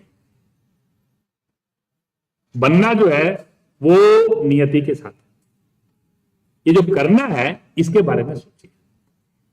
मैं जो कुछ हूं, मैं आज दूसरों के लिए क्या किया, मेरे को जो भी योग्यता प्रतिभा अर्जित हुई, इसके लिए मैं दूसरों को कैसे योगदान कर सकता हूं। ये जो करने का भाव जैसे जैसे बनता चला जाएगा, वैसे वैसे देश का वातावरण ये बदलता चला। भारत में कभी पेटेंट नहीं थे, कोई अपने नाम को अमर नहीं करता था। मैं कुछ योगदान करता हूं वो मेरे कारण से नहीं होता, पीछे हजारों वर्षों की एक पीढ़ियों की प्रक्रिया होती है, उसके कारण से मैं आज कुछ योगदान कर रहा हूं। जो मुझे दूसरों से मिला उसमें कुछ एड ऑन करके आगे बढ़ रहा हूं, तो अहंकार क्यों कहलाता, ये भाव क्यों लेकर आना। इसीलिए हमारे यहाँ वेदों के अंदर किसी ऋषि ने ये नहीं कहा ये सूक्त मैं लिख रहा हूं। हमारे यहाँ ये जो भारद्वाज और ये सब थी, परंपराएं थी, ट्रेडिशन थी, ये व्यक्ति नहीं थे, वो कंटिन्यूटी थी। ये जो आज सारे समाज के अंदर बनने की होड़ बन गई है, नाम की, श्रेय की, पुरस्कार प्राप्त करने की, रिकॉग्निशन की, वास्तव के अंदर इसमें से समाज निकलेगा तभी राष्ट्र का निर्माण हम जैसा चाहते हैं वैसा हम कर पाएंगे। मुझे लगता है कि आज के युवा को इसी के बारे में सोचना चाहिए, ऐसा अपना संघ का मानना है। सारे में से जो लोग विदेश में काम करना चाहते हैं सारे उसमें से, तो संघ के स्वयंसेवक जहां जहां गए उन्होंने ये सब बातें वहां पर भी जाकर शुरू की। भारतीय विचार को अपने जीवन में जीने के लिए क्या क्या करना। तो एक लगभग 70-80 देशों के अंदर संघ के स्वयंसेवक वहां के समाज की व्यवस्था, संविधान, उसके अंतर्गत संस्थाएं बनाकर अनेक तरह के काम करते हैं। एक इस मूल्य संस्कृति को बनाए रखते हुए अपने परिवारों में, अपने समाज जीवन में, वहां के देश की व्यवस्था में कैसे योगदान करना और वहां रहते हुए भारत के लिए कैसे काम कर सकते हैं। जहां रहते हैं उस जगह के प्रति भी हमारा एक दायित्व है, और बाहर हम चले गए तो दुनिया के प्रति भी हमारा एक दायित्व है। तो ऐसे अपने अपने स्थानों के ऊपर हिंदू स्वयंसेवक संघ वहां पर कुछ इस नामों से है, क्योंकि राष्ट्रीय भारतीय तो वहां नहीं हो सकता उस देश की व्यवस्था में, वहां पर ऐसे कुछ स्थानीय संगठन बनाकर सारे देश के अंदर, दुनिया में एक 70 से ज्यादा देशों के अंदर अपने काम चलते हैं। एक बहुत बड़ा काम सेवा इंटरनेशनल के नाम से चलता है। दुनिया के अंदर ऐसे सब अफ्रीका, कठिन क्षेत्र जहां पर कमियां हैं उनके लिए काम करना, अपना समाज उसके लिए भूमिका अदा करना, उसी के माध्यम से भारत के प्रति भी एक दायित्व पूरा करना, उसके माध्यम से काम करना, ऐसे अनेक प्रकार के काम चलते हैं। जहां जहां भी गए वहां पर आपको अगर जाएंगे तो जुड़ने वाले लोग और जिन ऐसे नए इंस्टीट्यूशंस में पढ़ने के लिए जाते हैं उन विद्यार्थियों के लिए भी अनेक प्रकार की गतिविधियां अपने लोग चलाते हैं। तो जो जाने वाला है वो संपर्क करेगा तो उनके साथ हम संपर्क ये करा देंगे। 100 वर्ष की यात्रा कितना समय और लेगी? मुझे लगता है कि समाजों की यात्रा तो 250 वर्ष की नहीं होती। भारत हजारों साल में बना था। भारत का संघर्ष का काल भी 1000 साल का रहा। तो इससे निकलना ये प्रोसेस है। संघ यानी मैंने पहले कहा, हम संस्था की निगाह से संघ मत देखें, हम समाज बना रहे हैं। वो समाज बनाने की प्रक्रिया जो है वो प्रोसेस है, that is a process. Process जब तक पूरा नहीं होता, और प्रोसेस पूरा होने के बाद भी इस तरह के काम चलते हैं, क्योंकि कभी भी समाज में सब कुछ स्थिर नहीं रहता। तो ये सारा ध्यान में रखकर मुझे लगता है कि धैर्य रखना, यानी धैर्य रखना है तो केवल एक ही बात का आनंद लीजिए। अब एक व्यक्ति से प्रारंभ हुआ। 1925 में किसी ने सोचा था क्या? हर प्रांत, हर जिला, हर नगर खंड होते, मैंने बताया 1,04,000 यूनिट में से 90,000 तक हम पहुंच गए। तो वॉल्यूम से देखेंगे तो बहुत बड़ा है। देश के अंदर करोड़ों लोग इस यात्रा के अंदर जुड़ गए। देश के अंदर बहुत बड़ी संख्या के अंदर समाज का सद्भाव जुड़ गया। तो इस सारी यात्रा में धैर्य का कोई प्रश्न नहीं है, मुझे लगता है कि। और दूसरा, धैर्य रखने का एक ही आधार है, ये संघ का काम आध्यात्मिकता के अधिष्ठान पर चला। पहले दिन से हमने माना ये संघ का काम भगवान का काम है, अंततोगत्वा एक दिन सफल होने वाला। इस विश्वास को लेकर हम चलते चले गए। वो सब कठिनाइयां, जब दिखता कुछ नहीं था, कुछ होगा ऐसा लगता नहीं था। आप कल्पना करिए, 14,000 लोग मिसा में बंद थे, उनके परिवारों की क्या स्थिति थी। उसके बाद भी 1 लाख से ज्यादा लोग सत्याग्रह करने जा रहे थे। वो भाव क्या था? वो कौन सी बात थी? वो एक विश्वास था कि ये भगवान का काम है, एक दिन हम सफल होंगे। हम अपने लिए नहीं कर रहे, ये समाज के लिए कर रहे हैं। भगवान ने जो कहा, जब जब अधर्म बढ़ता है, धर्म की स्थापना के लिए, अधर्म के नाश के लिए मैं जन्म लेता हूं। और कलयुग में संघ शक्ति कलयुग, ये जो संगठित समाज की शक्ति है, यही कलयुग में भगवान का होता है। ये भगवान की शक्ति का प्रस्फुटीकरण, उसके हम निमित्त हैं, हम माध्यम हैं। ये बात अपने मन में रख के चलेंगे तो ये धैर्य और इसका प्रश्न कभी आएगा ही नहीं। कभी भी मन में कुछ और ढिलाई आने की संभावना ये नहीं है। नर्सिंग और नवाचार को लेकर जो सारी बातें आई, सारे में से मुझे लगता है कि अपेक्षा और चुनौतियां, सारे में से ये जो सारा विषय आया, 1947 के बाद हमने जो यात्रा शुरू की थी, वो बहुत कठिनाइयों में से यात्रा शुरू की थी। कोई कल्पना नहीं करता था वो समय जब हम अपने लोगों का पेट नहीं भर सकते थे, विदेशों से अनाज लाना पड़ता था। देश में शिक्षा नहीं थी, सड़क, बिजली तो गांव में कोई सोचता नहीं था। देश की जो स्थिति थी, आज उसमें से निकलकर हम देश के अंदर एक स्थान तक पहुंच गए। आज भारत की पहचान एक उच्च शिक्षित रूप में, हमारी पहचान IIT, एम्स, IIM, हमारी यूनिवर्सिटियां, दुनिया के अंदर भारत की पहचान, आज हमारा एक वर्ल्ड क्लास इंफ्रास्ट्रक्चर, धीरे धीरे करके भारत की पहचान, समाज जो कंट्रीब्यूशन कर रहा है, दुनिया के अंदर एक योगदान कर रहा है, हम मांग नहीं रहे। दुनिया के अंदर कहीं भी अनाज का संकट आता है तो हम तत्पर होते हैं, हम उनका सहयोग करते हैं। कोविड का समय आया, हमने अपने को भी संभाला, जो जो हम दूसरों के लिए कर सकते थे वो भी हम कर सकते थे। ये जो सारी दृष्टि लेकर हम आगे बढ़े हैं, बहुत सारी बातें हो गई हैं, बहुत सारी बातें होनी बाकी। हर गांव तक शिक्षा पहुंच गई, थोड़े समय बाद हर एक का घर पक्का हो जाएगा, धीरे धीरे करके बिजली हर घर तक पहुंच जाएगी, धीरे धीरे करके एक न्यूनतम जीवन का स्तर बन जाएगा। उसी के साथ साथ अपने समाज जीवन के अंदर सबको रोजगार और सबको संस्कार, ये दो बातें ऐसी हैं जिसके अंदर अभी हमें काफी काम करना है। उसका कारण ऐसा है कि रोजगार का संकट का एक बड़ा कारण है शिक्षा और नौकरी आपस में जुड़ गई। रोजगार का एक बड़ा कारण है कि हमने दूसरों के मॉडल का अनुसरण करने की कोशिश की।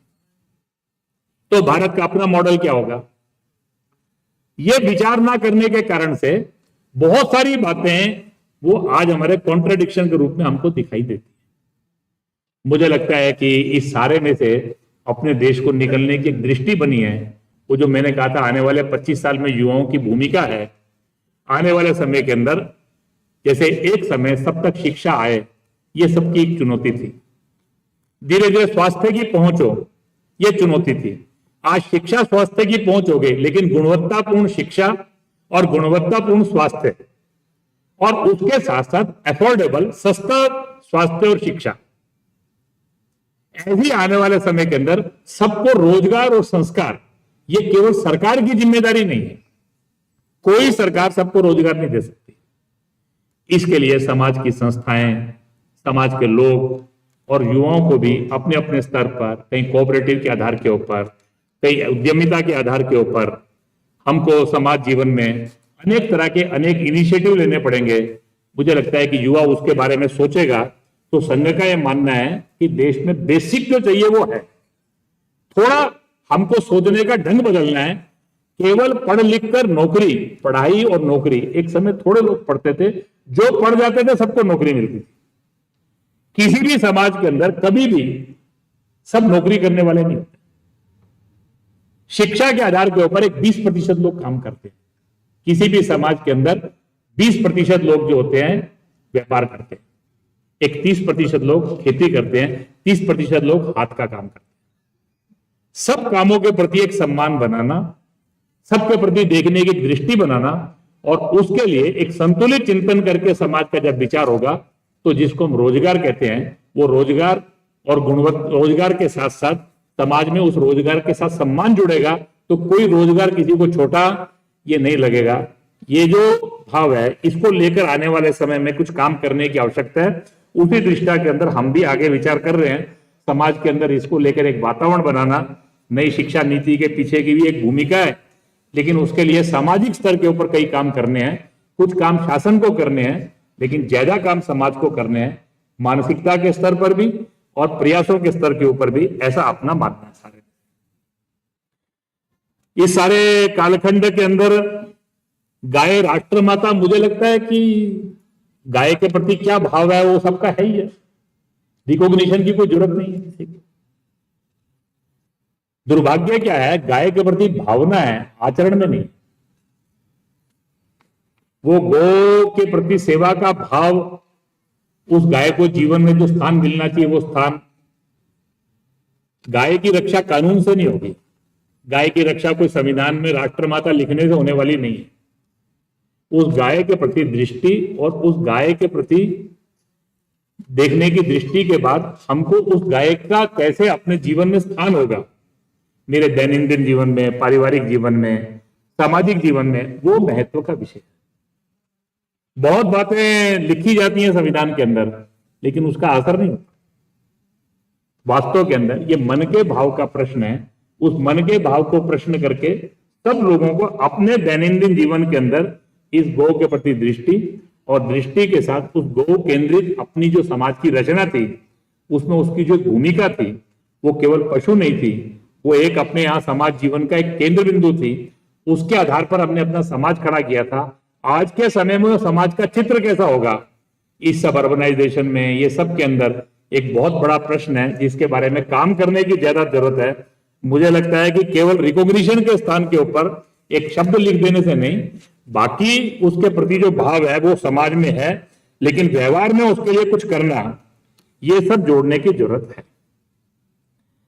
समाज जीवन के अंदर दो बातें आखिर में जो कही थी सारे में से, मुझे लगता है कि वो एक महत्व के प्रश्न थे। समाज को जोड़ने का काम, बीच बीच में कुछ विभाजन की बातें हो जाती हैं, समाज के अंदर कुछ सवाल आकर खड़े हो जाते हैं। और दूसरी बात, समाज के अंदर विषमता नहीं, समाज के अंदर हम जो है, उन्होंने कहा कि संघ में उच्च वर्ग निम्न वर्ग, तो संघ में उच्च वर्ग निम्न वर्ग नहीं, संघ में एक ही भाव है, वयम राष्ट्रांग भूता, हम सब राष्ट्र के अंगभूत घटक है। कोई छोटा बड़ा अपनी कल्पना नहीं। संघ का काम सब में समान रूप से, उसके अंदर कुछ वर्गों में काम ऐसा नहीं। संघ में व्यक्ति अपनी जाति बताता नहीं, इसलिए हमको ध्यान में नहीं आता। अखिल भारतीय स्तर से लेकर प्रांतों से लेकर हर स्तर के ऊपर संघ में सब जाति वर्ग के लोग। देश के अंदर मैंने बताया 65,000 स्थानों पर संघ का काम है, तो देश के अंदर नगर तो 6,000 ही, बाकी तो गांव है। देश के अंदर 65,000 गांव की बात करते हैं तो इनमें से कम 10,000 जनजाति क्षेत्र के गांव में काम है, वहां तो रहने वाला वही समाज है। गांव में जाते हैं तो समाज के सब वर्ग रहते हैं, तो हर वर्ग के सब लोग हैं। संघ में कोई किसी से पूछता नहीं है। मुझे लगता है कि संघ में आएंगे तो अपने के बाद ध्यान में आ जाएगा सारे से। संघ में आने के बाद सबको एहसास होता है, संघ की स्थापना के समय से ही पूज्य महात्मा गांधी से लेकर पूज्य बाबा साहब अम्बेडकर और समाज के जितने लोग संघ के अंदर आए, इस 100 साल के अंदर हमारा एक अनुभव है कि वो संघ के हो गए। उनके सब प्रश्नों का उत्तर उनको मिल गया सारे में से।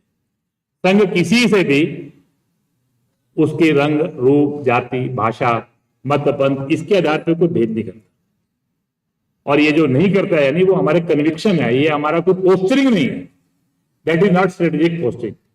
इसके लिए अपने यहाँ उस तरह का वातावरण और उस तरह का व्यवहार ये हमने खड़ा किया है। मुझे लगता है इसको लेकर मन में सवाल नहीं आना चाहिए।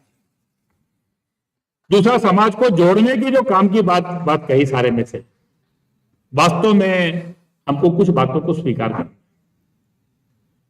वो मैंने पहले ही कहा, बहुत सारी शक्तियां तोड़ने की कोशिश कर रही हैं। देश की स्वाधीनता के बाद सबसे बड़ा प्रश्न इस देश के अंदर, पूज्य बाबा साहब ने संविधान बनाते समय भी कहा कि आज legally and constitutionally we are becoming equal, हम एक हो जाएंगे। कोई छोटा नहीं है, कोई बड़ा नहीं है, कोई राजा नहीं, सबका एक समान वोट हो जाएगा, लीगली कॉन्स्टिट्यूशनली एक हो जाएंगे। लेकिन सोशली एंड इकोनॉमिकली तो अभी बहुत अंतर है। इस अंतर को हम नहीं पाटेंगे तो समाज में कॉन्ट्राडिक्शन। ये प्रश्न जो है ये 1000 साल से हर महापुरुष ने इसके बारे में बात की, सबने स्वीकार किया है कि समाज में भेद है, समाज की एक व्यवस्था बन गई जो हमारे विचार के विपरीत है, ये ठीक होनी चाहिए। उसके लिए प्रयास भी किया, उस प्रयास को संघ ने भी किया। स्वाधीनता के बाद उसके लिए सबने काम भी किया है। हमारा मानना है ये करना है तो 3 काम करने पड़ेंगे। पहली बात है, ये जो भेदभाव होता है, जिसके साथ भेदभाव होता है उसकी कमी नहीं है, कमी उसकी है जो भेदभाव करता है। हमारे बड़ा साहब देवरस कहा करते थे अस्पृश्यता क्या है, वो कहा करते थे जो अपने आप को तथाकथित ऊंची जाति का मानता है उसके मन का छोटापन यानी अस्पृश्यता। हमने कहा ना ईशावाद ईशावाद से मिदम सर्वम, सब में भगवान का अंश है, तो छोटा बड़ा कैसे हो सकता? आप किसी को छोटा कैसे मानते हैं? आप भेद कैसे करते हैं? यह आपके मन की संकीर्णता है, यह अपने विचार के विपरीत व्यवहार है ना। तो इसके लिए जिनसे भेदभाव होता है उनमें काम नहीं करना, समाज का वो वर्ग जो भेदभाव करता है उसके मन को ठीक करना, कि ये गलत है, उसकी संकीर्णता को समाप्त करना, उसके छोटेपन को समाप्त करना, इसके लिए कुछ काम करने की जरूरत है। दूसरी बात है, एक कालखंड के अंदर धीरे धीरे करते करते समाज का एक वर्ग आर्थिक सामाजिक तौर पर शैक्षिक तौर पर पिछड़ गया, उसके लिए काम करने की जरूरत है। उसमें दो स्तर पर काम करना है। एक, उस समाज के वर्ग में आत्मविश्वास लाना, आगे बढ़ने की इच्छा जगाना। जिंदगी भर मैं लेने वाला नहीं बनूंगा, I will also become contributor, उसके मन के अंदर एक भाव जगाना, एक विश्वास जगाना, और एक न्यूनतम स्तर पर वो आ सके उसके लिए कुछ विशेष प्रयास करना। जिनके पास है वो अपना हाथ बढ़ाए, जो नीचे है उसका हाथ पकड़कर उसको अपने साथ लाकर खड़ा करें। मेरे घर के अंदर ये करना है तो इसका आधार बंधु भाव होगा, फ्रेटर्निटी होगी, इसका आधार डिग्निटी ऑफ इंडिविजुअल होगा। भारत के संविधान के अंदर हमने प्रियम्बल में तीनों बातें कही प्रारंभ के अंदर कि हम तीन बातें करना चाहते हैं, स्वतंत्रता, समानता, सामाजिक न्याय, ये सब बातें हमने कही। लेकिन किसके द्वारा? तीन बातें उसके आगे कही, bye promoting and assuring dignity of individual, fraternity, unity and integrity of nation. ये जो सारा काम करना है ये तीन बातों के आधार पर करना है। डिग्निटी ऑफ इंडिविजुअल, हर व्यक्ति का सम्मान, किसी से किसी भी प्रकार का भेदभाव नहीं, अगर होता है तो उसके लिए अपने को प्रयास करना, समाज के स्तर पे भी करना। देश के अंदर एक स्थिति थी, उसके लिए कुछ संविधान की व्यवस्थाएं भी की गई, कुछ कानून भी बने, उस कानून का ठीक से पालन करना। अगर कहीं अन्याय अत्याचार होता है तो वो स्थिति ना आए इसके लिए प्रयास करना, हो जाए तो जो अन्याय करता है उसके साथ नहीं खड़ा होना, जिसके साथ अन्याय होता है उसके साथ खड़ा। इसी में से डिग्निटी ऑफ इंडिविजुअल आए।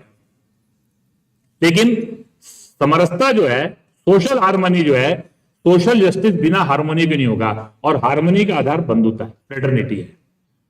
ये मेरा भाई है, पिछड़ गया है, मेरी जिम्मेदारी है, इसके लिए हमको काम करना। और ये सारा करते समय समाज टूटे नहीं, unity and integrity of nation ये बना के रखना, ये तीनों बातों का संतुलन रखना।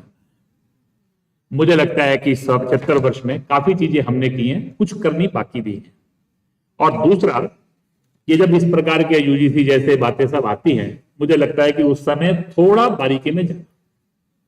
इस बार तो ऐसा विषय नहीं था जिस विषय को लेकर इतना बड़ा वो सब हुआ था। जैसे ही उसमें से कुछ कमियां ध्यान आई थी, तुरंत न्यायालय ने भी, बाकी लोगों ने भी कहा कि हाँ ये कुछ बातें इस पर ठीक नहीं आई, लेकिन उसके पीछे की जो पृष्ठभूमि थी वो बिल्कुल गलत थी, ऐसा नहीं। ये सब बातों के बारे में हमने ठीक से विचार किया होता, और ऐसी कोई भी परिस्थिति आती है तो उस समय अपना संतुलन और विवेक रखना, unity and integrity of nation, fraternity among the society, और we have to ensure and assure dignity of individual. ये तीन बातें अगर सूत्र लेकर चलेंगे तो समाज के अंदर कोई भी परिस्थिति होती है तो उसमें से उस समय क्या करना, क्या नहीं करना, क्या बोलना, क्या नहीं बोलना, कितना नहीं बोलना, समाज के अंदर विश्वास रखना, धैर्य रखना, और सब इस तीनों बातों को जोड़कर चलेंगे तो हम उसमें से रास्ते निकाल सकते हैं। एक आखिरी भाव जो था उसको बोलकर मैं अपनी बात पूरी करूंगा। हम अच्छी बातें सीखते हैं, उसके आधार के ऊपर समाज में जीना चाहते हैं, पर समाज का वातावरण, बेसिकली ये जो परिवर्तन है ये प्रोसेस है, जब तक ये पूरा नहीं होता तब तक ये सब स्थिति रहती है। समाज के अंदर जैसे दैवीय शक्तियां सक्रिय रहते हैं, ऐसी दुष्ट शक्तियां भी रहती हैं। समाज के अंदर पिछले आजादी के बाद एक बड़ा, मैं कभी कभी कहता हूं कि समुद्र मंथन चल रहा है। समुद्र मंथन चलता है तो वो केवल दैवीय शक्तियां नहीं करती, दैवीय और राक्षसी दोनों तरह की शक्तियां अपने काम करती हैं। जैसे हम प्रयास कर रहे हैं ऐसे स्वार्थी लोग भी काम कर रहे हैं, ऐसे बाकी शक्तियां भी काम कर रही हैं। ये कुल मिलाकर जो समुद्र मंथन होता है उसमें दोनों की भूमिका होती है। और जब समुद्र मंथन चलता है तो केवल अमृत प्रकट नहीं होता, पहले विष ही प्रकट होता है, उस विष को थोड़ा धारण करना पड़ता है। ये सब प्रक्रिया चलती चली जाती है। अपने समाज के अंदर एक समाज को अच्छा बनाने की प्रक्रिया चल रही है, बाकी शक्तियां भी अपनी भूमिका अदा ये करती है। अच्छी शक्तियां जो है, सात्विक शक्तियां जो है, उनको एक न्यूनतम लेवल अपना रखना,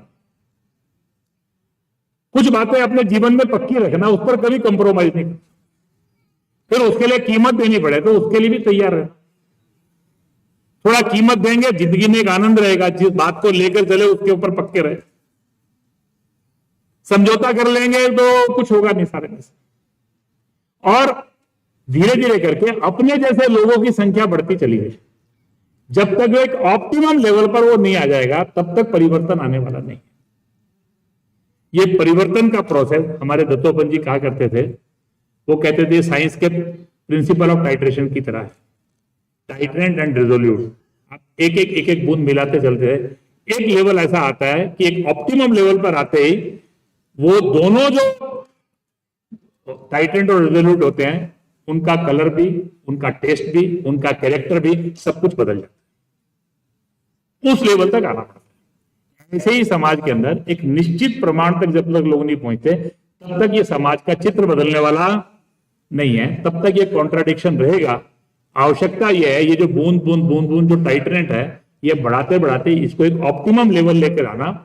संघ का मानना है कि समाज में जब एक स्तर तक इतने लोग हो जाएंगे तो देश के अंदर एक बड़ा वातावरण बदलेगा। हमारा एक अनुभव है कि जैसे जैसे ऐसे लोगों की संख्या बढ़ती जा रही है, देश के अंदर वातावरण बदलता है। अभी पहले जैसा नहीं है, अभी बहुत बातें परिवर्तन आ रही हैं, परिवर्तन की इच्छा भी जग रही है, उसके लिए प्रयास भी हो रहे हैं। शायद 20, 25, 30 साल के अंदर हम जैसा देश का चित्र चाहते हैं वैसा वो चित्र होगा। इस सारे को हम अपने मन में लेकर, मैंने जो समापन के समय अंत में कहा था, ये 100 साल की यात्रा ये संघ की यात्रा नहीं है। आप जैसे प्रबुद्ध लोग, समाज का देशभक्त समाज, संघ के सुन से ये मिलकर यात्रा थी। आने वाले 20, 25, 30 साल के अंदर इस राष्ट्र निर्माण की प्रक्रिया की पूरा करने यात्रा में हम सब भी हिस्सेदार बने। कुछ बातें आपके मन में करने की हो सकती हैं, हम आपके सहयोगी बनेंगे। कुछ बातें हम कर रहे हैं जिनमें आप सहयोगी बन सकते हैं। कुछ बातें ऐसी करने की है जिनके बारे में सोचना है, हम मिलकर सोचकर एक साथ काम करेंगे। ऐसा एक विचार मन में लेकर इस संघ की यात्रा के अनुभवों को समझते हुए, इस विचार को समझते हुए, सारे देश के अंदर हु वी आर, हम कौन हैं, राष्ट्र सर्वोपरि का भाव लेकर समाज में संगठन, अनुशासन, गुलामी की मानसिकता से निकलकर live by ideas responding to the challenges. हर व्यक्ति अपने जीवन के अंदर ये बात अपने मन में लेकर अपने आने वाले समय में पंच परिवर्तन के आधार पर समाज खड़ा करना, समाज के सब प्रश्नों का समाधान करना और समाज बांटने वाली शक्तियों के प्रयासों को हम सफल नहीं होने देंगे, ऐसा एक संकल्प मन में लेकर जाएं। इतना अनुरोध करके आप सबका धन्यवाद करते हुए मैं अपनी बात पूर्ण करता हूं।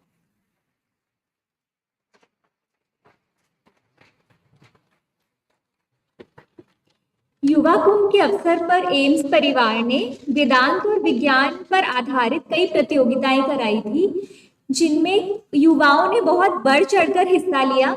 उसी का पुरस्कार वितरण हम करने जा रहे हैं।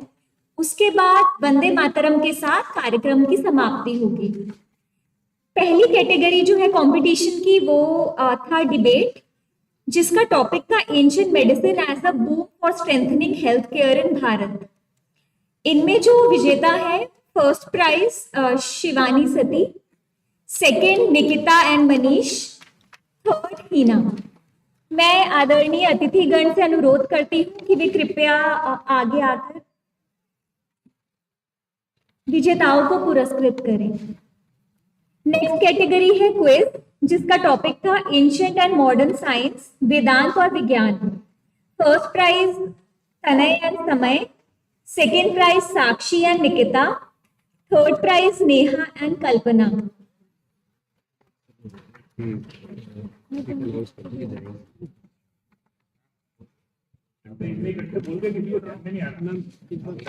Debate competition, first prize Shivani सती,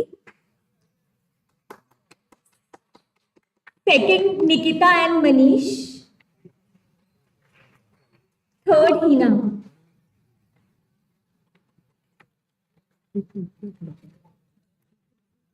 उधर से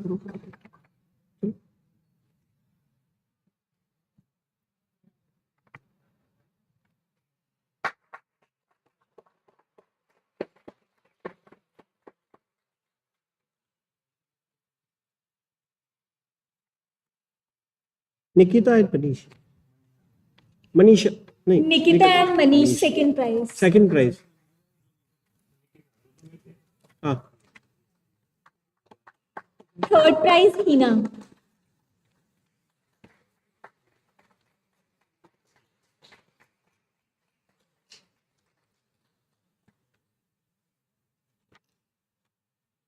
नेक्स्ट कैटेगरी क्विज कंपटीशन, जिसका टॉपिक था ancient and modern science, Vedanta और विज्ञान।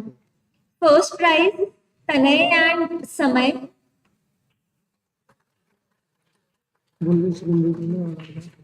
तन्मय और संजय स्टूडियो में। Next. Second Sakshi and Nikita. आओ ना, इधर से चलो बच्चों, इधर से चलो। थर्ड प्राइज नेहा एंड कल्पना।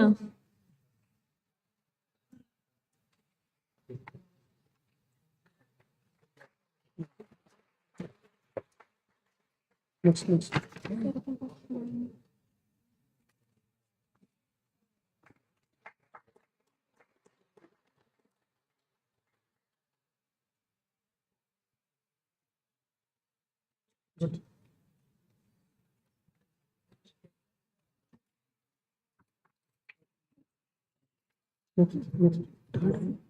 खड़े हैं सर, खड़ा।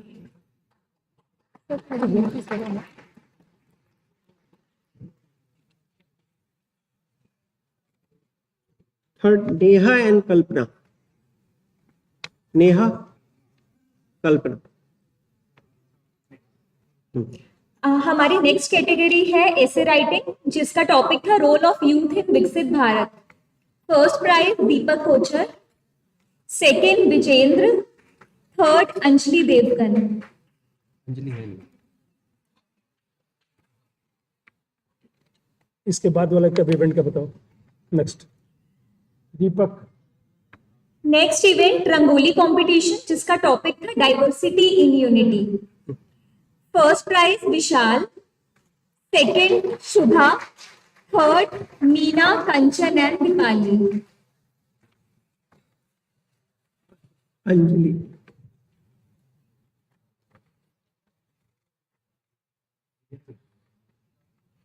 बुलाओ भाई। रंगोली कंपटीशन फर्स्ट प्राइज विशाल,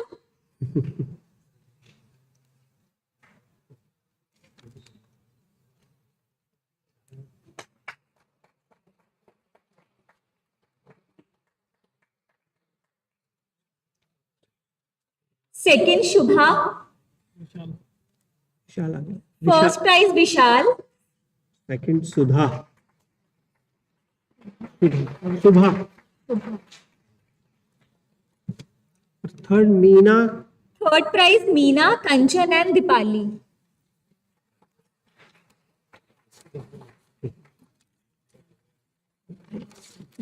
कर देना कि सबके लिए जलपान की व्यवस्था।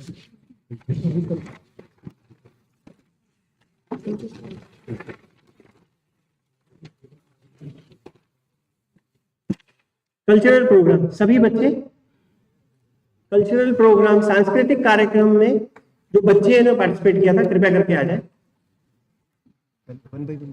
प्रियंका जी एंड रानिका जी। गणेश वंदना की प्रस्तुति वाले बच्चे, गणेश वंदना, थोड़ा सा जल्दी बच्चों। कर दो, सबके लिए जलपान की व्यवस्था भी बोल दो। इसके बाद सिद्ध तांडव की प्रस्तुति वाले बच्चे,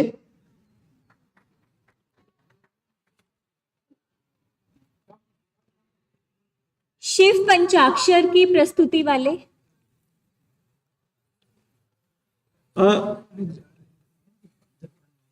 आप सभी लोगों का जलपान की व्यवस्था है, तो कृपया वंदे मातरम के बाद हम जलपान ग्रहण करेंगे। सभी लोगों के जलपान की व्यवस्था है। अगर बच्चों के साथ उनके टीचर या उनके हैं तो वो भी आ सकते हैं।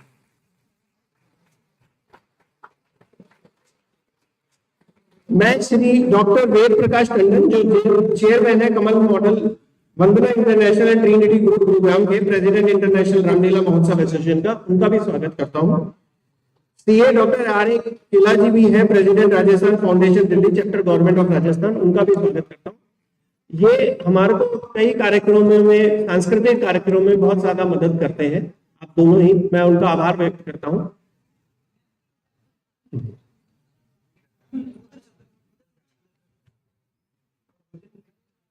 चलो बच्चों आइए आगे चलते हैं आराम से।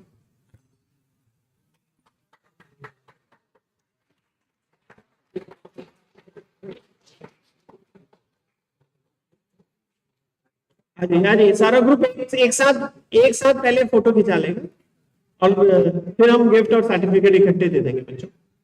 आ जाइए सब, आ जाइए जल्दी, आ जाइए थोड़ा सा।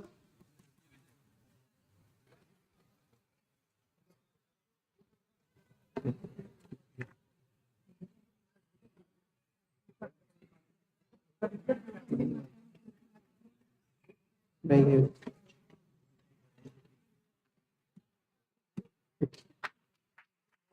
का होगा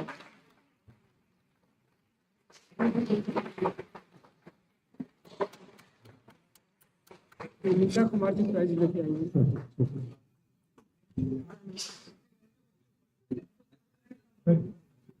हाँ बच्चे नहीं, अगर नीचे बैठ जाए। शिव तो नीचे नहीं बैठ सकते, शिव को तो खड़ा ही रहना पड़ेगा, शिव पार्वती खड़े रहेंगे, बाकी बच्चे नीचे बैठ सकते हैं।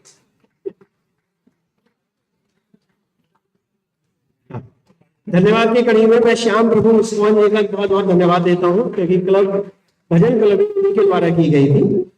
डॉक्टर नीता कुमारी आईसीआर जीवन, जिन्होंने प्राइज की व्यवस्था सभी बच्चों के लिए की है, उनका भी बहुत धन्यवाद देता हूँ। श्री ब्रह्मदेव शर्मा जी, जो किताबें आप देख रहे होंगे, सांसारिक किताबें हैं सांस्कृतिक, उनका भी धन्यवाद देता हूँ।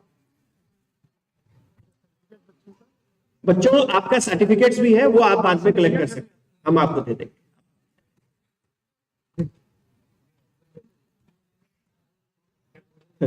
धन्यवाद।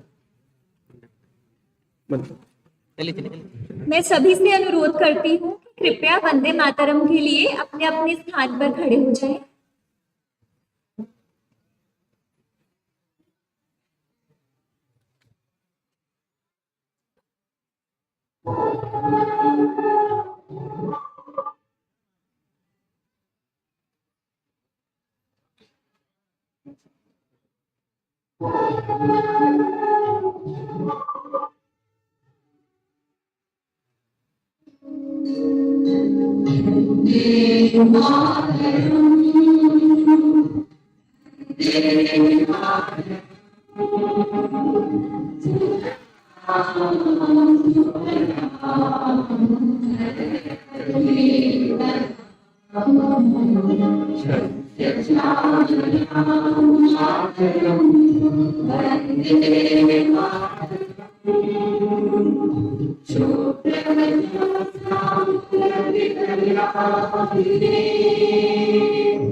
हाँ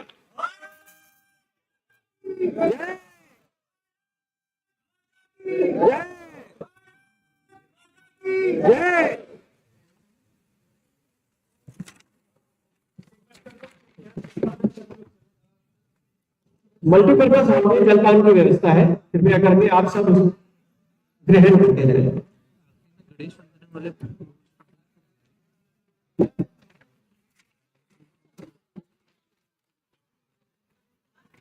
मणि, थैंक यू।